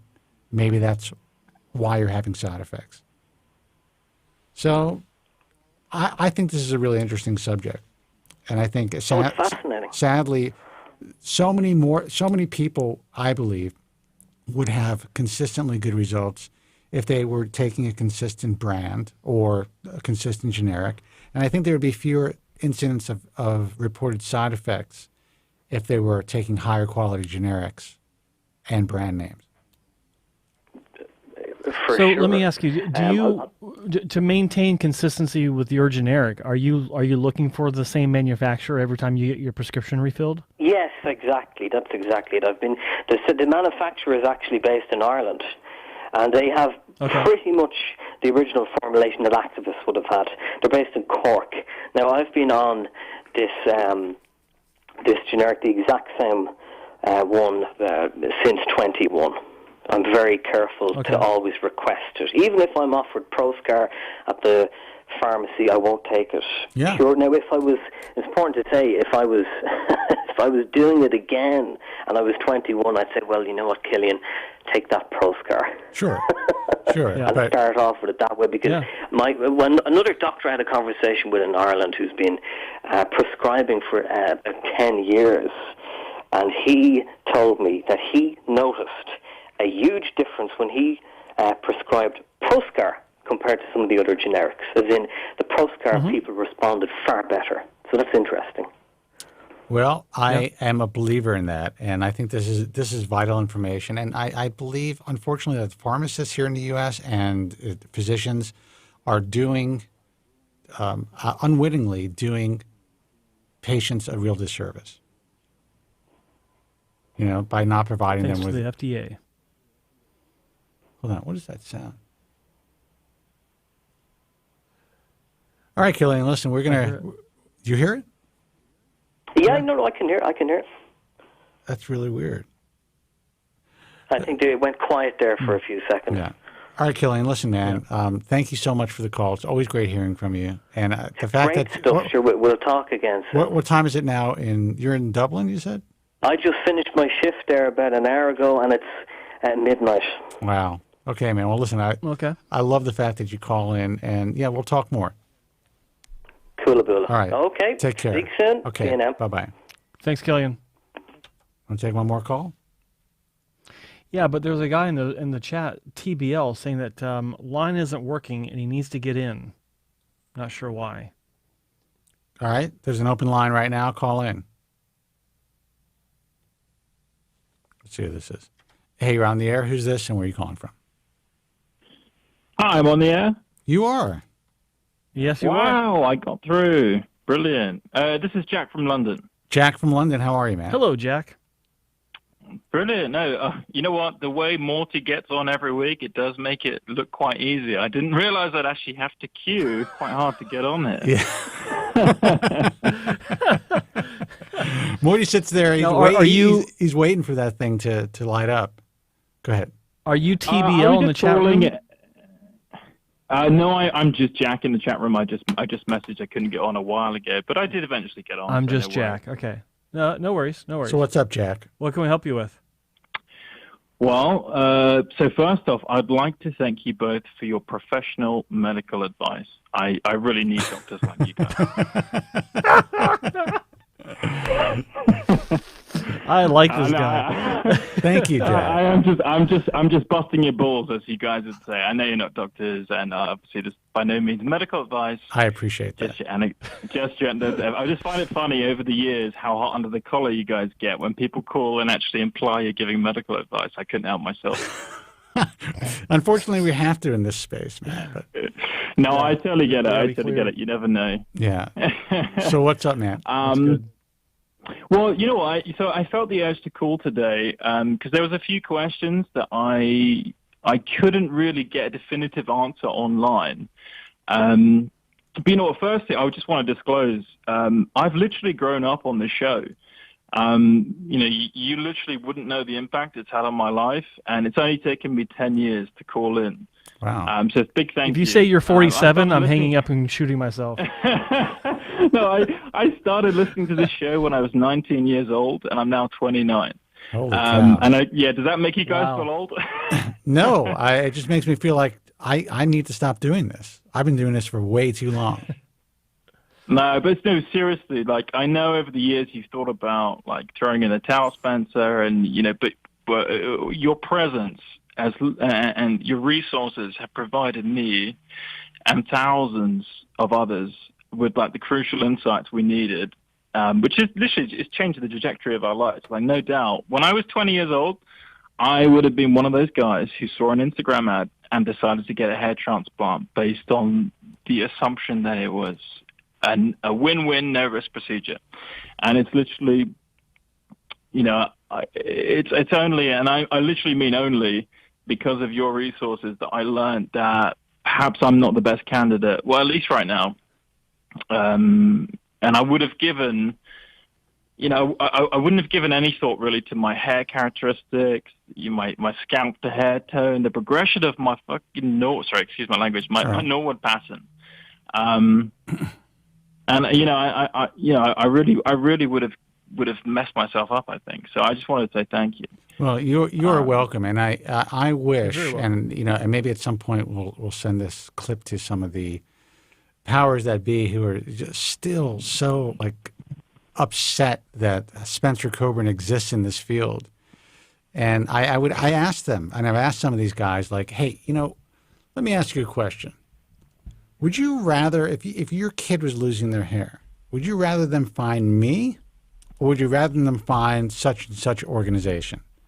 And they always look at me dumbfounded, because of course they would rather them find me, because they know that I'm not afraid to tell the truth. So I appreciate that, man, and I'm glad that I was able to help. and look, I totally get the message. It's not like I'm never saying never, because you never know. Like, maybe Joe, you've had a brilliant story, and it's like inspiring, and you can like a hair transplant is by no means like a only dangerous thing to do. It can be life changing, it can be brilliant, can make you a completely different person. But I know now, for me, at this point in my life, it's not the right move. Maybe later it will be, but I've kind of taken my finger off that trigger, because I've really taken home the message that you said, Spencer, about every day I can get up and I can look in the mirror and I'm not ashamed. I can go out and live in my own skin. I'm not at that point yet. And there will be maybe a point where I am, to the point where I feel like I need to do it, but it's not right now. I'm not going to just do it because I want to fill in a bit of a Norwood. So listen, don't make me cry. I don't know, like, all right? Don't make me cry. No, but mate, honestly, like, and it really comes from the heart. Like, this is the real crux about the Heller situation. It strikes you at the time when we're most vulnerable. You have a bit of access to cash, but you're quite naive in the world when you're 20 years old. And cosmetic surgery is, it's a real dark horse of the world, especially in the UK as well, as you probably both know.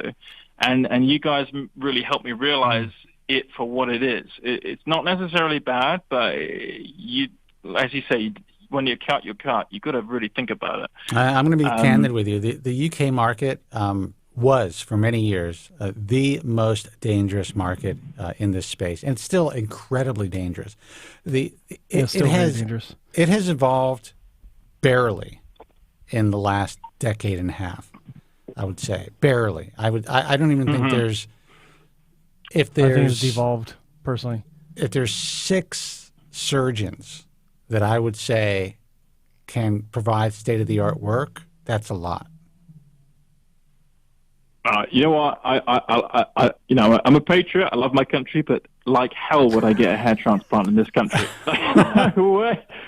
I actually sense the danger. Like, it is a. No, there are some. It's a west. We have some good docs on the IHS, but the truth is, the guys that have sometimes the biggest names in the UK, the guys that are, trying to control doing the most celebrities. Yeah, and also trying to control the organizational structure, and these are the guys, in my view, that you want to avoid. They don't have the best track records, and there's some unknown guys that are just really good. So yeah, it's dangerous. But yeah, I mean, I think your general sense is, your instinct is good. I mean, a lot of the work being done in the UK sucks.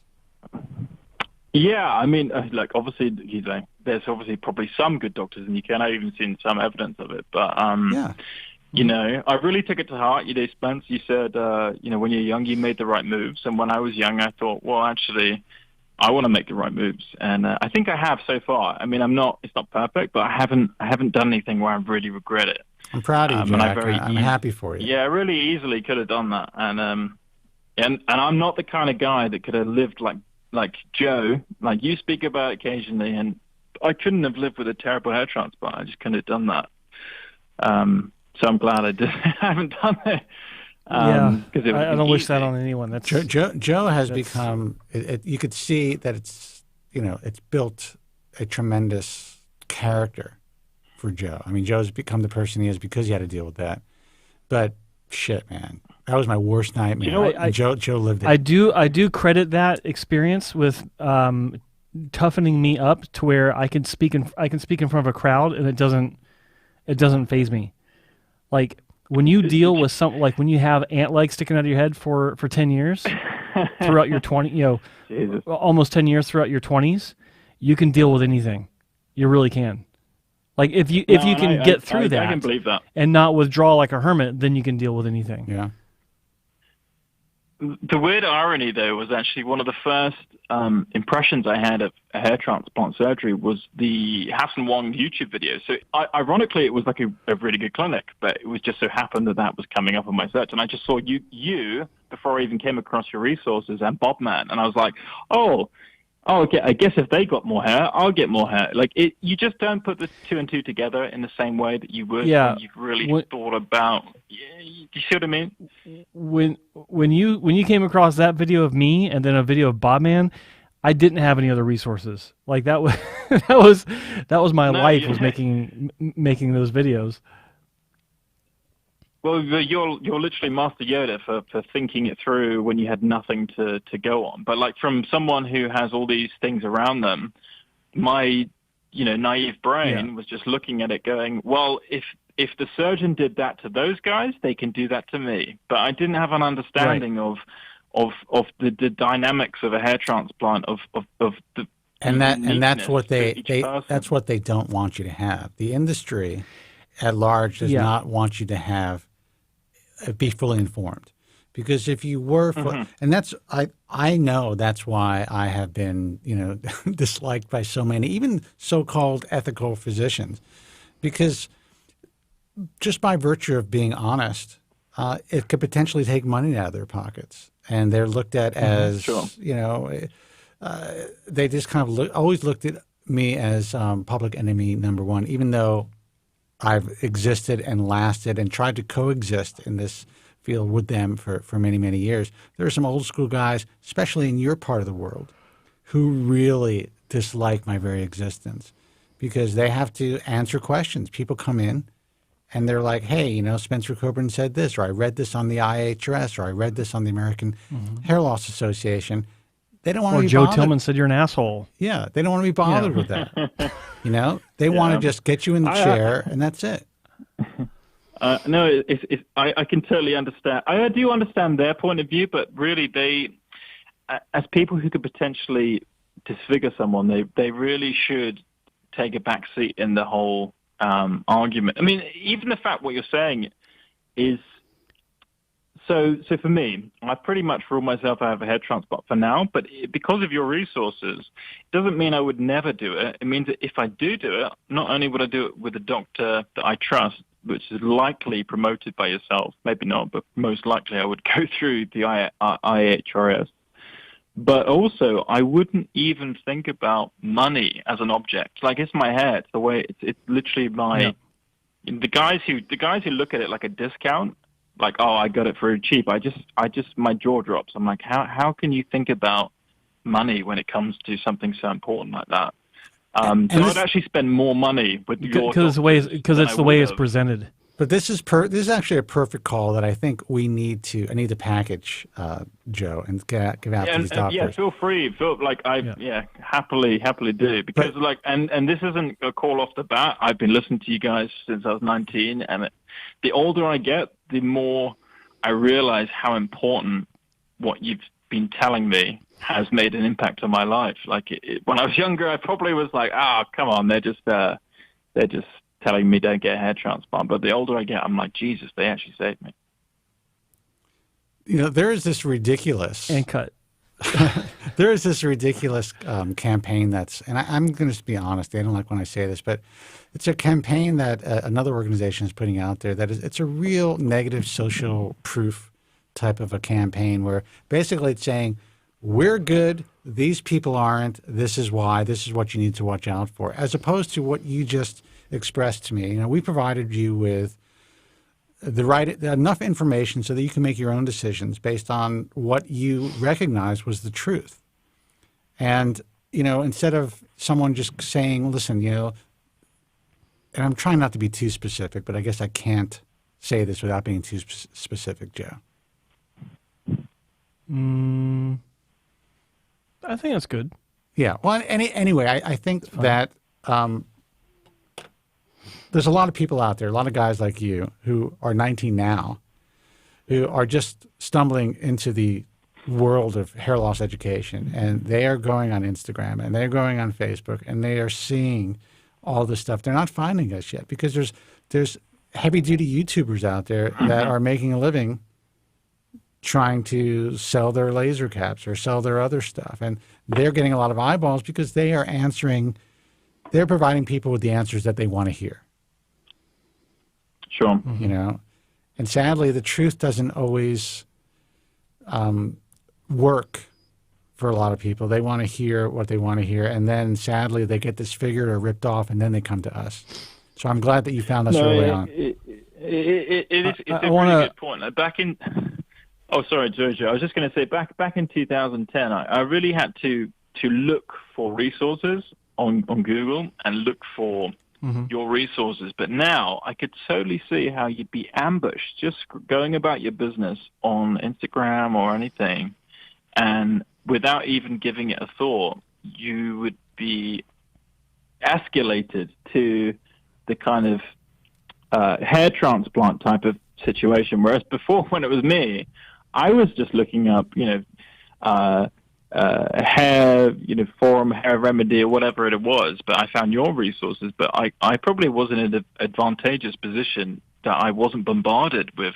Because if I was bombarded with hair transplant ads, I would have done it. I'm not joking. I would have gone with whatever photo I saw, and it scares me. And it makes me so grateful that I found your resources. Well, I'm grateful that you were helped, and it's important. This is an important call. It really is. Well, Did you have any questions? I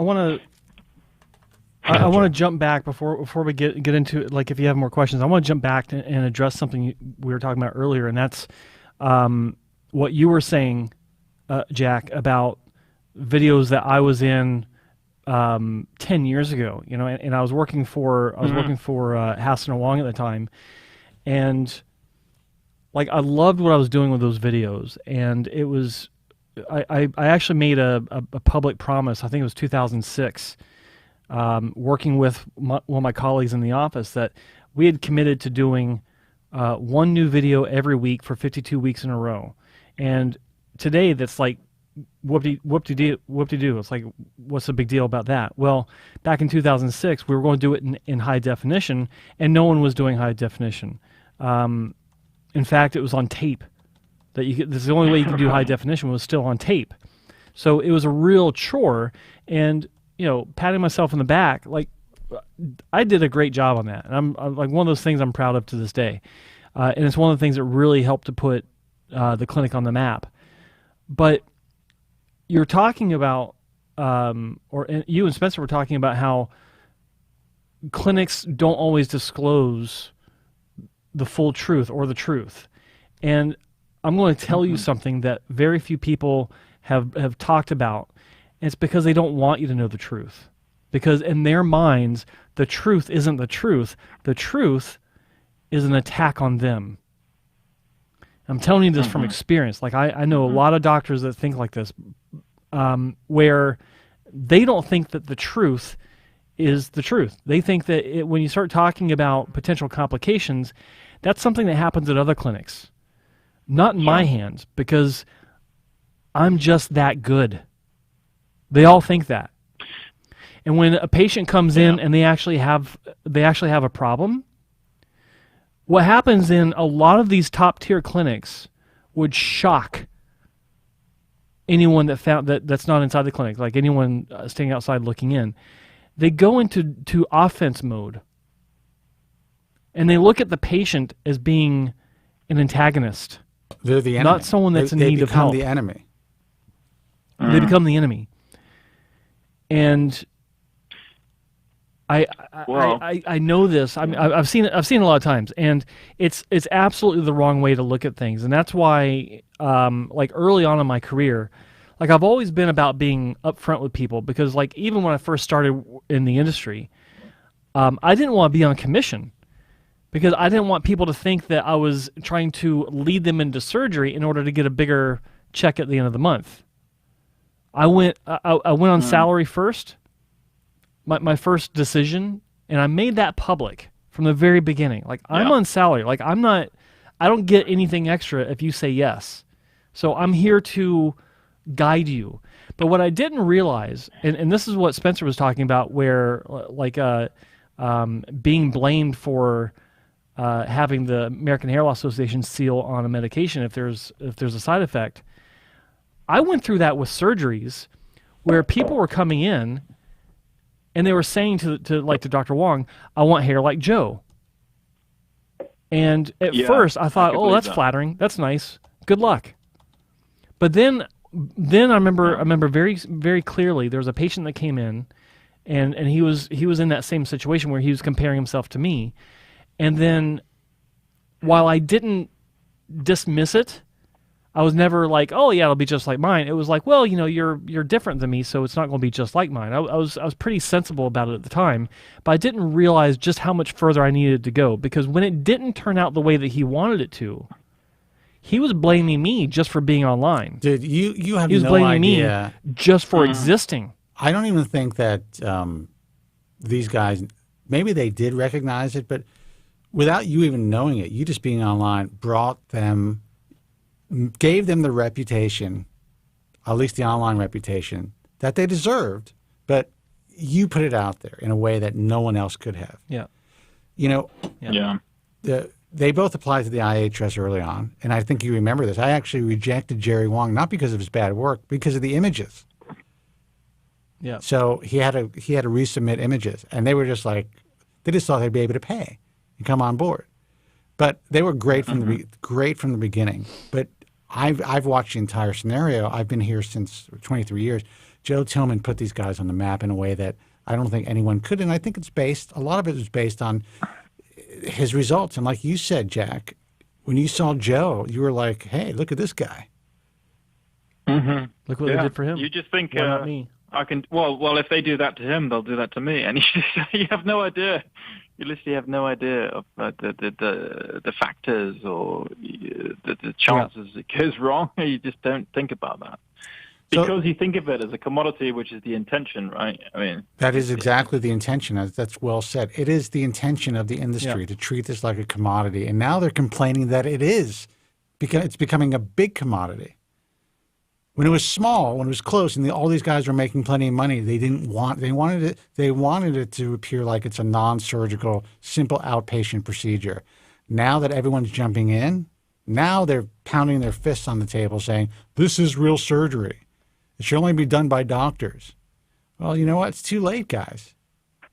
Mm-hmm. Yeah, that horse has left the barn. That horse has left the barn. So listen, we have another call, but I know that you had a question. You said there was a question that you could not get answered. You know what? I spent so long just talking about how the impression you guys have made on my life, but I did have some questions. Is why I called. Yes. So, firstly, really quick question, because I don't plan on having a hair transplant at least for 10 years, but I'm so curious because I get mixed messages. Does minoxidil, how does it affect a hair transplant? Because I'm on minoxidil right now. I had a great result. And by the way, I've just for the listeners, I got on Propecia at 19 from listening to your resources. I've maintained pretty much everything. I've lost some ground over the years, but with minoxidil, it's been fine. But I was just really curious because I noticed my donor area, at least especially, getting really thick from minoxidil. I just think, how would it even work if I was to have a hair transplant? The reason I'm asking is not because I'm going to get a hair transplant. I've never found the answer online. Joe? Well, are you asking how does it affect the transplanted hair, or how does it affect the surgery, or both? Assume so.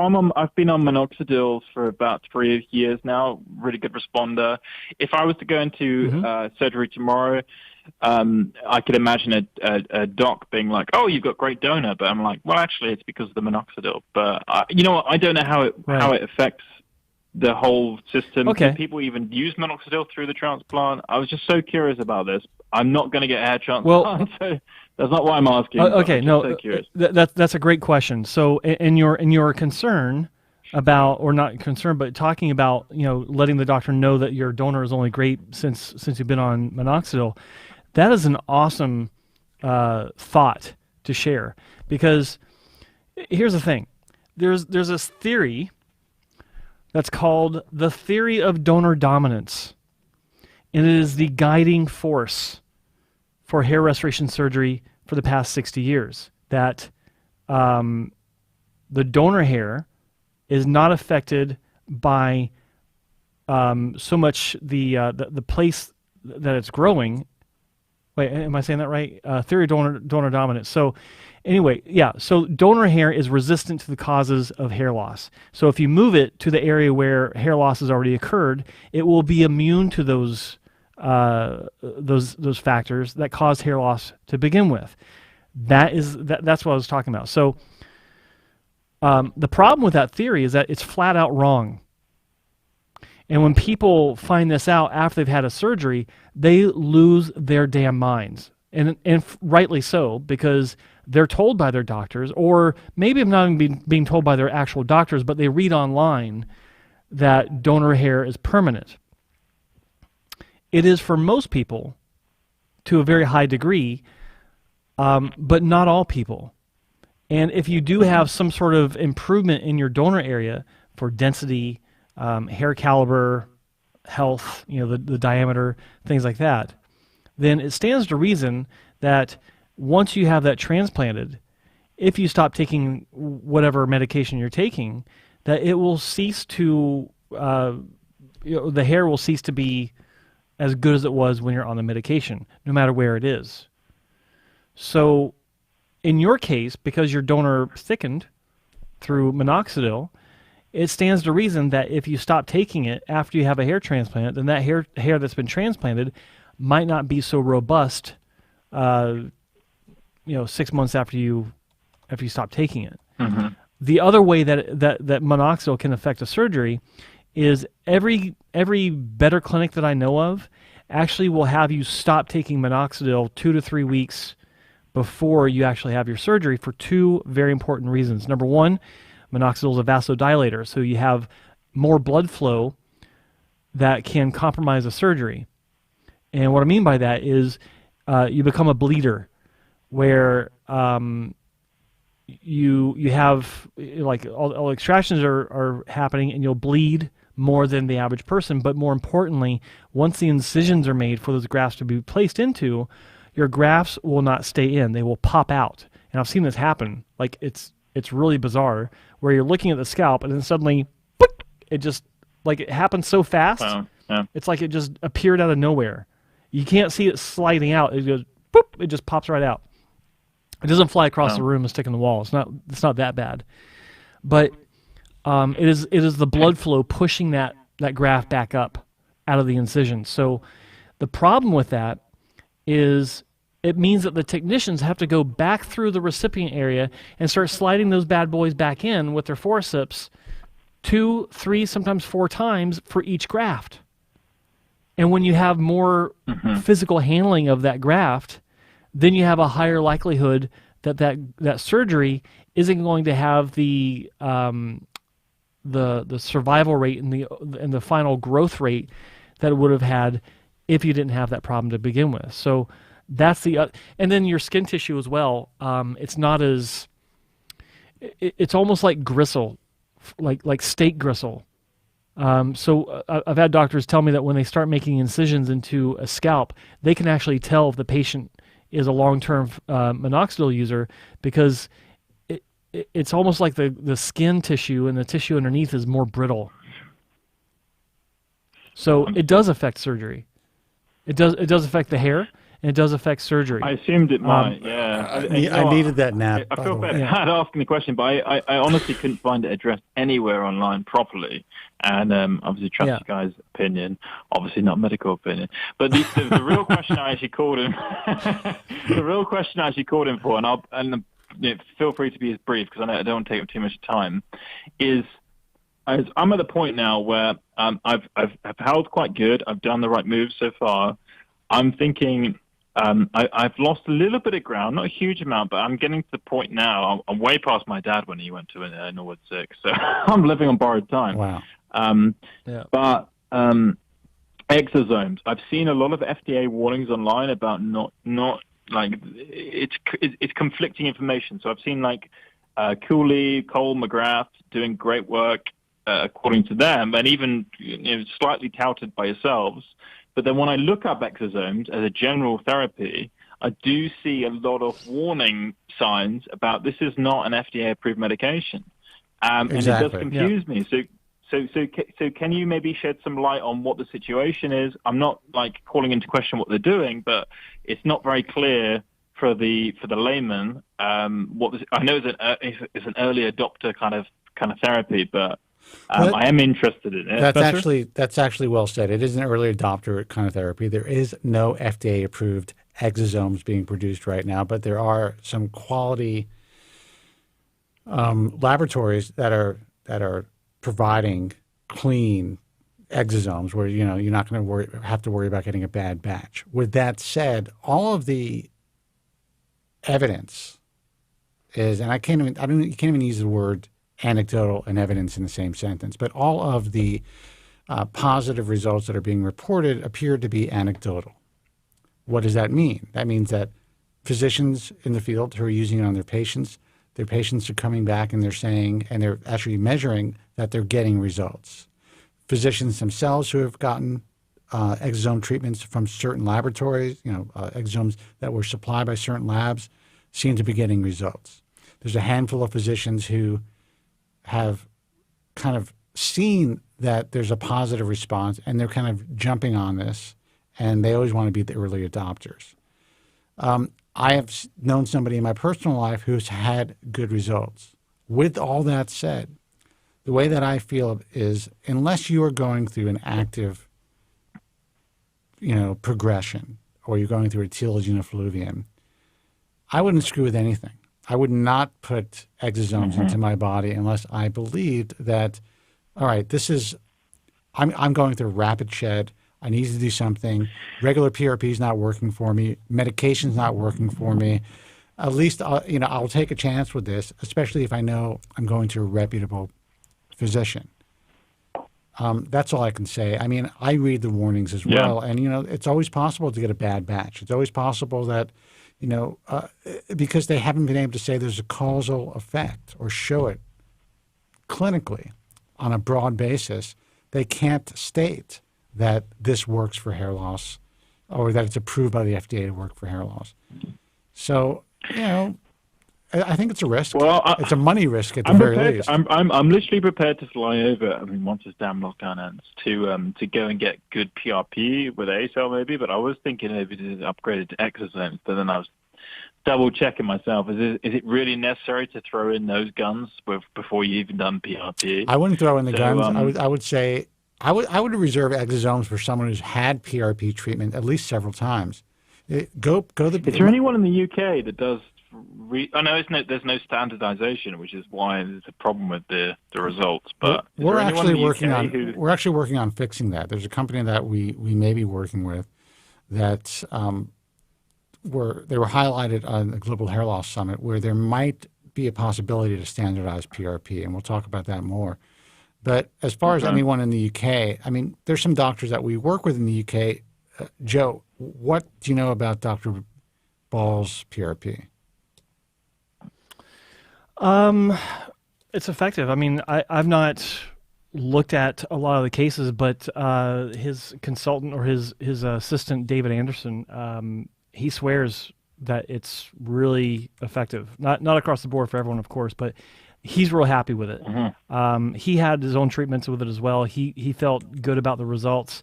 It certainly looked like there was an improvement, but what I do know is they're not using A-cell mixed in with it, because at the time, I don't know if it wasn't available at the time. It wasn't approved by the British Health Ministry or whatever organization. But they were doing it without A-cell, and they were still getting this is like 4 years ago, I think. I remember that conversation. Okay. I personally don't think A-cell adds any. nice I results. don't think A-cell adds any, and I'm not a doctor. I don't think it adds any benefit to PRP. And that's Spencer, you are a doctor. You've said that many times in your podcast. and I think that it has been an aspect that's been really over-exaggerated and overused and misused, I think, over the years. I think if PRP is done correctly at the right dosage, meaning for that particular person, if they're able to measure your platelets before they manufacture, in quotes, the PRP, and then they get a good reading of what it is after, and you need the right devices and the right kits to do that, I think the success rate of PRP would be much higher. And I don't think anything has to be added to the PRP. Now, I have seen some pretty outstanding results with the right PRP and the right exosomes as well. But if this is your first time, why not just use what your body can manufacture first and see how that goes? Yeah. It's definitely, if I look at the branches of acceleration to, if I'm losing ground, which I am losing a little bit of ground, do I go like full hog, or do I just gradually try and reduce what's going on? I think PRP would be my next move. I shouldn't really necessarily jump to exosomes, which is, whilst it's exciting, I mean, I would agree with that. Yeah. PRP first, as is, alone. And then you could always, if you don't think it was effective, you could always try to move to the next step. But it's very possible that PRP is going to be all you need. Yeah, and to be honest, I'm so surprised how much, it's really funny over the years. I always remember you, Spencer, saying how your comb over became more acceptable the older you got. As I was younger, I had such terrible, obvious hair loss, and the older I've got, I've become in the weird kind of in the weird group where my friends are worse off than you. Worse than me. Dude, I am like the last man standing. They're asking me about Propecia, and I'm like, I'll tell you all you need to know about Propecia. Don't you worry. You were making fun of me about 10 years ago, but now I'll tell you. Yeah, and that's the thing. A lot of my buddies who were, making fun of my hair loss and the fact that I was, going to write this book and taking this drug, they all came to me. I'm like the Grim Reaper, man. I mean, they all ended up coming to me asking for help. And I would say that, and I'm not happy about this. I'm happy for myself that I've been able to maintain. But in my peer group, if I'm around a bunch of 55-year-old guys, I'm the guy with the hair. That's just the way that it is. And it could be. And honestly, Spencer, from someone who's watched you for 10 years, I get it. You probably know your hair, of course, better than anyone, but I haven't noticed a drop. Like, I haven't noticed a movement. Like, your hair is as great as ever. Well, and I'm not just blowing smoke up your ass, but literally, when you said it the other month, I was like, oh, is it really getting worse? I couldn't tell. Well, I appreciate that. And it's true. My hair has not moved since 1987. So there's been no change. All right, man. Listen, Jack, it was a real pleasure. You got to get to other callers. But lastly, I will say this. I hope you guys are surviving lockdown, because this shit is crazy. It is insane. And I have you to guys, say, it's getting out of hand. Yeah, Joe's in a better position. We're the British do best when we're beaten down. Then we come back. We here in Los Angeles, the people, our government, local government, it's been a mess for a long time. But let's put it this way. The city stops when it rains here as far as traffic. Everything just goes berserk. Imagine what it's like when everything's shut down. People are just, they're insane. I hear people screaming in the streets. It's like, it really is like Escape to Los Angeles. I don't know if you saw that movie. years ago. Steve, I did see one of your posts once when you're wearing some crazy gas mask, and you're like, "Yeah, I'm gonna escape." But that's how I feel. And if you walk out if you're not all geared up and you walk outside, I mean, they'll attack you. I mean, it's like it's sure. Militant here. It's sad. Best actually. Of luck. Thank you, man. I appreciate luck, it, bro. Well, look, from across the pond, we consider you our cousins. So, and also from my personal point of view, again, I'll reiterate, you guys have saved my life. Like I would be walking around with terrible hair plugs right now if it wasn't for you. Well, so, I'll ring off. I'm really happy for you, Jack, and I appreciate the kind words. And feel free to call anytime. We'll do. As long as the Morty isn't in front of me. All right, you take care, right? Okay. Thanks for calling, Jack. Bye. Bye. Guy's got a good sense of humor. We're 41 minutes past the hour. I don't know if you want to take this guy who's been holding on, and we'll make it like only 5 minutes if you want to take the call, Joe. We'll take the call. That's fine. All right. Joe says, okay, hold on. Hey, you're on the air. Who's this? Hey, Spence. Joe, this is Bruce in Houston. Bruce, Joe said it's okay that we put you on the air. Yeah. You're buddy? You're about to throw me under the bus, dude. 5 minutes. Jesus. What's up?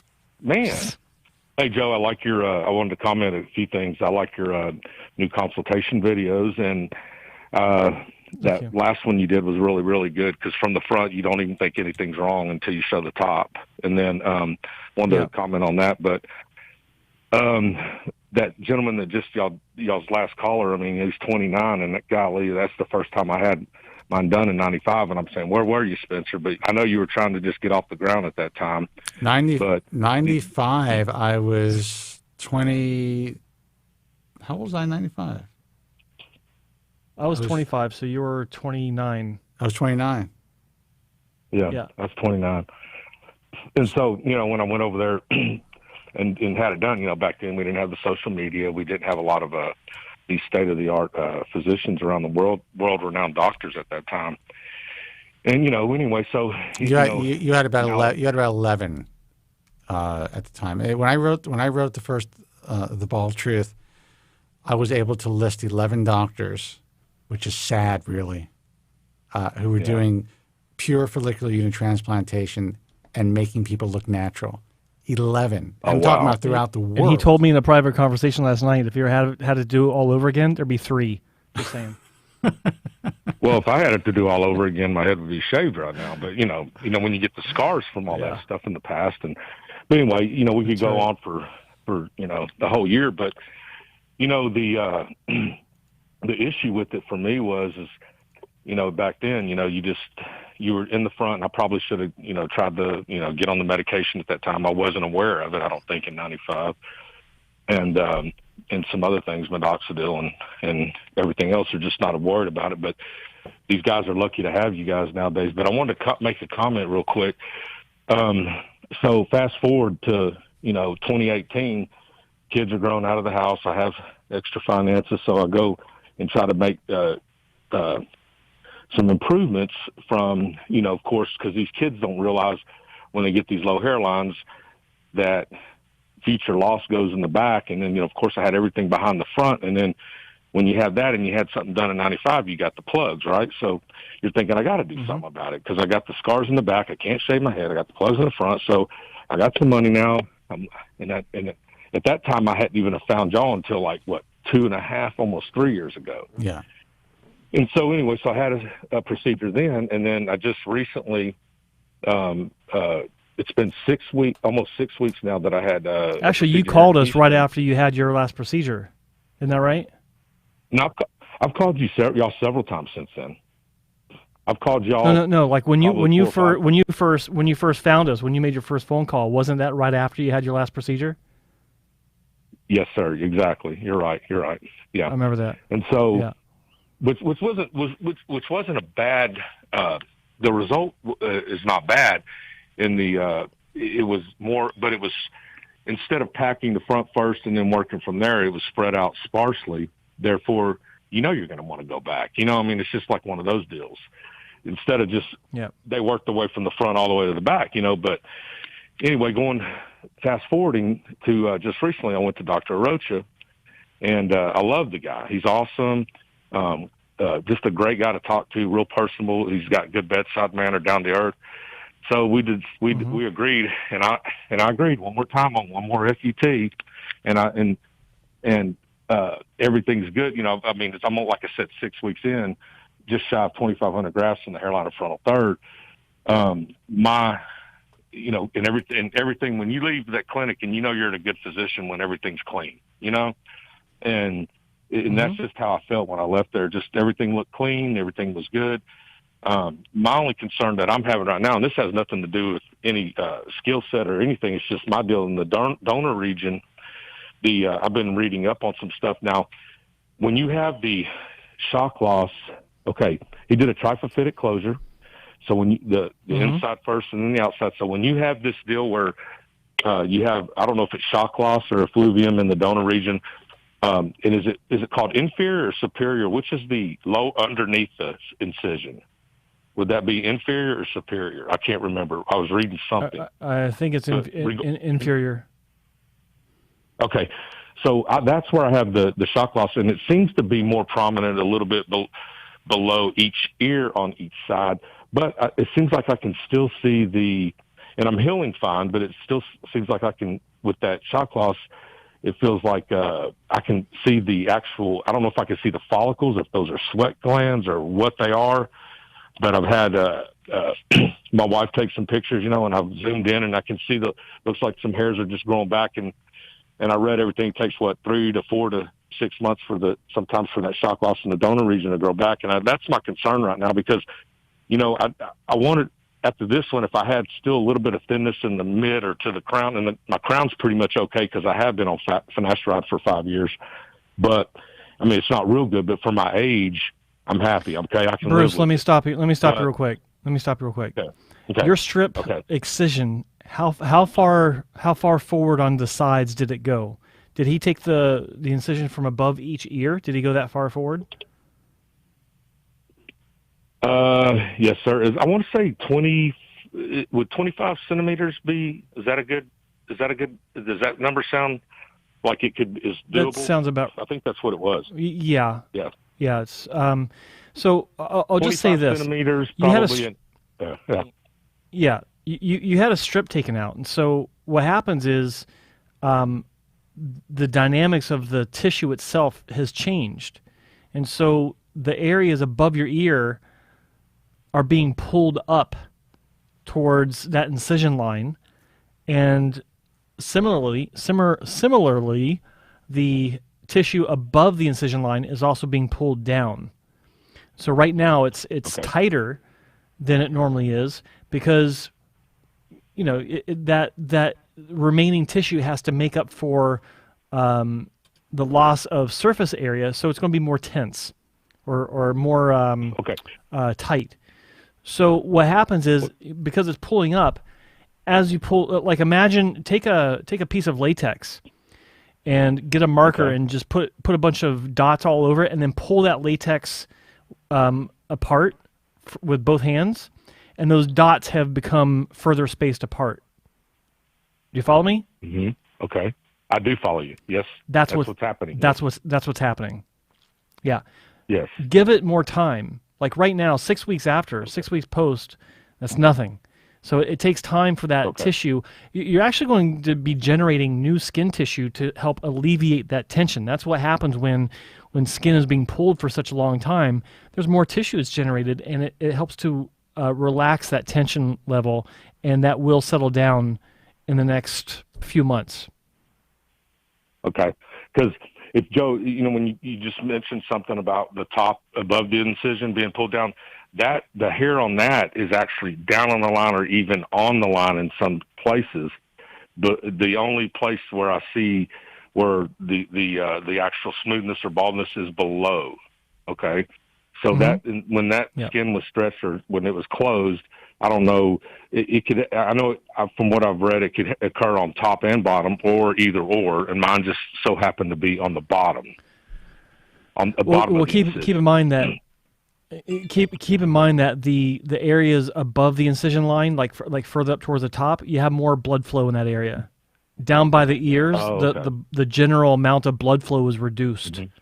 Not because of the Okay. surgery, just in general. So, Okay. Well, so and what about just that's directly in why. the- Sorry. What about? Yeah, I'm sorry. What about just below the incision in the very back part? The line is real clean in a few places. You can't really even see it now, but I still have the shock loss there too. It seems like it where it's at the ears, you can't even really see it. It seems like the hair's already growing through it, but from the ear all the way across the back to the other ear is below the incision line is where I was having the concern. So that could be, so you're saying, I mean, all the way across there could be a possibility of this is what's happening? Dude, I have seen donor scars. Well, you can't really call it a scar yet because it's not scar tissue yet. It's still forming. But I've seen incision lines 6 weeks, 8 weeks out after surgery where there was a full inch of loss below the line, clean, like slick. Like you run your finger over it and you wouldn't feel any hairs growing along the entire length of that incision line. 30 centimeters. And it came back. It takes time. Oh, wow. It takes time. Now, with that said, it's not a guarantee that it's going to come back. It's not a guarantee it's going to come back, but most likely it will. I've seen this. I can't count how many times I've seen it, but I'm also not giving you a guarantee. This is something you should talk with Dr. Arocha about because he knows your case. Like I'm going on based what you're telling me. I can't see photos, video. I don't know anything about the tension that was in the area before you had the surgery. So, talk to Dr. Arocha about it. But in general, these things are not unusual from a strip surgery. Mm-hmm. Right. Well, and I have talked to him because I did, since I am here, people fly over the world to go to him also, just like a lot of doctors, but he likes the fact that I live here and I can come in. So I came in 1 month and that's when, he's always taking pictures and he doesn't seem to be worried at all about it. I mean, it could be just because he don't want me to freak out. I don't know. But I mean, he seems like everything is, saying everything should be fine and all that. But, and I'm not. It's just the last time my experience, it wasn't like that, but it wasn't a trifophytic. It wasn't, Well, I think this is an important example, and the fact that you're speaking about this, and you just said something that was pretty compelling, that it wasn't like this the last time. Every time you have surgery, that you're going to have different experiences, even if it's by the same hand, the same technicians, the same physician. Right. Every single time is going to be different. So, this is your third strip? Well, it's actually the second. The first one with Bosley in '95 was they did two little real small areas on the bottom of the hairline, and it was like they're both about 2.5 inches on the bottom, and down low almost on the nape. They went down there, and we know nowadays that in that hair, we know that's not considered true safe zone donor. But it did last. It's lasted 25 plus years. I mean, but it's just the I guess the size of the punch, and they went too deep or whatever back in those days is why the scarring is like it is. And that's why I needed the density. I would say that I would say that to just to reassure you that Joe's correct. I've seen some really nasty stretch back or shock loss and gnarly stuff that corrected itself, not stretch back, but you're changing the integrity of the scalp every time you take out a strip. That's just the way that it is. Right. But if it's undermined correctly, if it's closed correctly, using the trichophytic closure, he is right that more tissue, because of the tension, more tissue will begin to generate, and it will start to become more relaxed. And I do think that it's much greater than a 50-50 chance. It's probably like a 95% chance that the hair is going to grow back in that area, and the skin is absolutely going to relax. So I do have real thick curly hair, and it is that donor region is just I wouldn't be overly concerned about it until you need to be. Like right now, it's still early days, as they say. Right. All right, Bruce. 6 weeks. It'll be 6 weeks Monday, but so really, because my concern was at the end of the day was, let's say I had to go back in there and do some revision and had to do some FUE in there. I wanted, if I did ever do this again, of course, I would finally go FUE and then touch up the mid or back a little bit, and I didn't want to have to use the donor that I had that is left for FUE in that region instead of. I think top. you're thinking really far ahead. You know, and I do the same things. Like, what if this happens, or what if this progresses, or what if right now you're really just 6 weeks post operation. This is cosmetic surgery. It's kind of like even like women who have breast augmentation, and they think that they're concerned that the breasts are sitting too high 8 weeks after surgery. Yeah. It takes them up to a year to actually see the final result. Wow. When it comes to hair, it could be even longer. But I have a feeling you're going to be.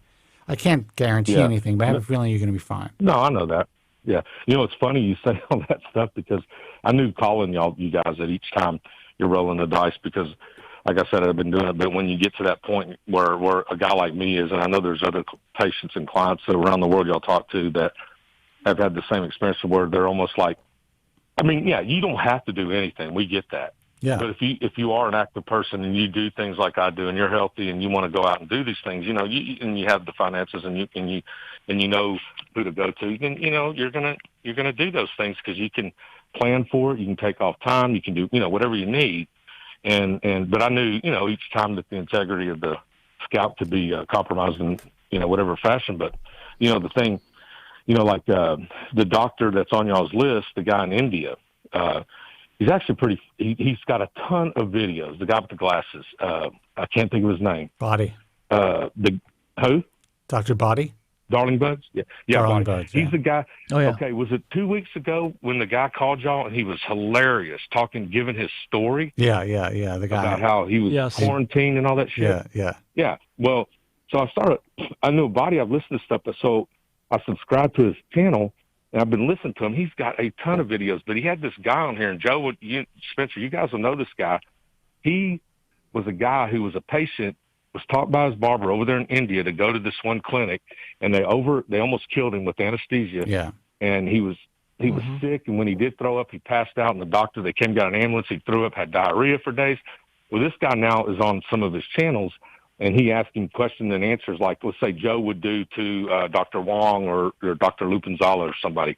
Well, and I was listening to this guy, and it's a horror story. And this guy's probably, early 30s. And I'm thinking to myself, wow, this is unbelievable. But this Dr. Body guy really seems to be on top of his game and knows his stuff. And I just wanted to make that comment out there. Somebody wants to watch that video that's thinking about it, that's just going to go anywhere or do anything for like a discount or whatever. Watch that video with that guy. Well, if you're going to go, if you're willing to go, if you need to go on the cheap and you're willing to travel across the world to get it done, there's only a handful of guys who are going to be able to be knowledgeable enough to help you. What's coming out of India, unfortunately, and Turkey in general, is not great. So you have to really. So it's great. That's why it's great that Dr. Body's doing what he's doing. And there's some other doctors in his part of the world. Well, in India, is it Body and just the man and woman? Are they brother, sister, husband, wife? Husband, wife. Husband, wife.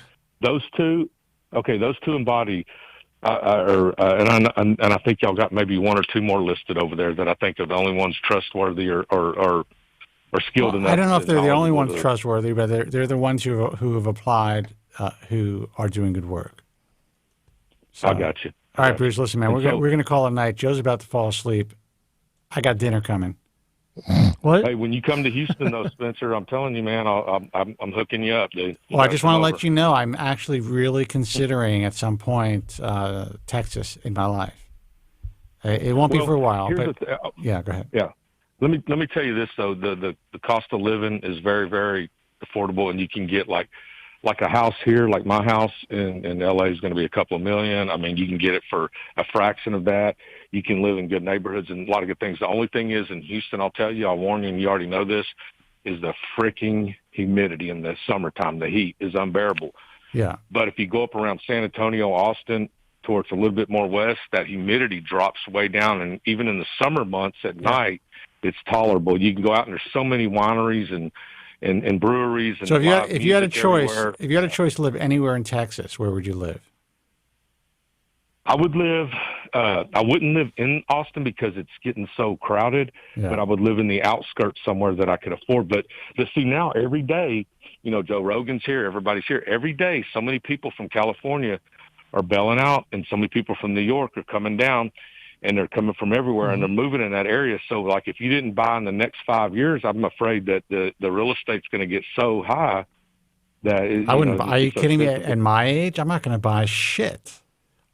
Give me the biggest. Give me the biggest. The biggest tower, that, you know, the most beautiful luxury building in town, and I'll rent a place, because I know that it'll be so much less expensive than leasing anywhere in Los Angeles. Spencer, I'm going to tell you something, man. There's so many condos and places that you can rent around that Austin area. That's phenomenal. They'll park your car. They'll have bottled water and a towel for you. They got private gyms. I mean, they'll even provide. That's all I want. That's all I want. Yeah, just, I mean, speaking his language right there. So many nice places. All right. And I don't know what in Beverly Hills, what it's a monthly deal, but I'm talking probably over here, I don't know, maybe $3-4 grand a month or so. And you can. Dude, I never have to work again. Yeah, I'm talking just the rent part. You know, you're partying and doing your other things and stuff. But I'm just saying, for that. If you're telling me that you can get a nice place in a luxury building for $3,000 or $4,000, I'm in, yo. Well, in Houston, you can get it right now, 2,000 square feet, and that's pretty big. In Austin, it might be a grand or two more around that area. But down here, there's so many high rises and apartments in Houston now that a lot of yuppies and people have moved back into the city, that for $3 or $4 grand. And dude, you're in a 2,000 square foot, fully furnished, stainless steel appliances and furniture and everything with a good view. That's like a dream. Well, and there's no state income tax. Houston's a nice place. I like Houston. Yeah. Awesome restaurants, some really good restaurants in Houston. But as they always say, it's not the heat that'll kill you; it's the humidity. So there you go. It's the humidity. Bruce, and that's love it when you call, buddy. We are the restaurant. Thank you so much. Yeah. What's that? Okay. No, I was going to say we're the restaurant capital of the United States, but the part that's unattractive is that they never had zoning from the 60s like Dallas did, but you're still so many nice areas. But I would go up around that Austin, San Antonio area, Spencer, if you decide to do that. All right, man. I appreciate it. Because I'm about 3 years from retiring, and that's where I'm going. All right. Well, you know what? Maybe I'll talk to you more about it. And I understand the women in Texas are great too. So. Oh, they're awesome. And hey, thank y'all for the encouragement and the and talking to y'all. It makes me feel so much better from the examples of which I've seen over the years. And I'm not OCD, but it was different this time, and I just kind of was. No. Things were running through my head. It's normal. It's normal to question it. Glad to help out. I want to get a freaking haircut back. Yeah, I want to get a freaking haircut back there because I don't want to look like George Carlin or some idiot. Because right now it's all covered up with curly hair. Well, give it another 6 weeks and see what happens. It may take even longer, but I have a feeling you're going to be pleasantly surprised. Okay. All right, man. Well, hey, guys, thanks for taking my call, man. Take care. Okay. Bye-bye. All right, bye. Okay, bye. Good hearing from you. Bye-bye. Listen, callers, we can't take any more calls. Joe is about to fall off of that desk. I could see it right now, and I got to go too. I'm dying for food. Sorry, guys. We got to hang up. Call back next week. All right, guys. Great show. We're going to go real quick. HairTransplantMentor.com, Joe Tillman's personal website. Go to thebaldtruth.com. Check out the International Alliance of Hair Restoration Surgeons, which is IAHRS.org. American Hair Loss Association, AmericanHairLoss.org. BaldTruthTalk.com, which is becoming more of a pain in the ass, I got to tell you that. But we still offer it. So check out the forum at baldtruthtalk.com. Anyone who's listening to this broadcast or watching us through the Guys from Queens Network, do us a favor. Check out Joe Tillman's personal YouTube page, which we also air the program on, which is youtube.com//hair transplant mentor. Subscribe, ring the bell, do whatever else you need to do with that bell in order to be notified. And if you're watching the program on Joe's page currently, like the show. There's only 40 likes, and we had 70 people at one point? At one time? 70-something. Yeah, at one time. Like the show. And I think that's it, right, Joe? Anything else? No, that's it. I think that covers it. All right, guys, listen. We're good. Thank you so much. I'm glad we're back. I say that every time we're back because you never know when we're going to be on the air. But hopefully we'll be on next Friday and be more consistent again. Until next time, be strong. God bless. And thank you guys so much for listening. Oh, you know what? I screwed up that cue, man. You may have been put to prior to the program, and I'm glad you enjoyed it. And if you could now leave by the exits at the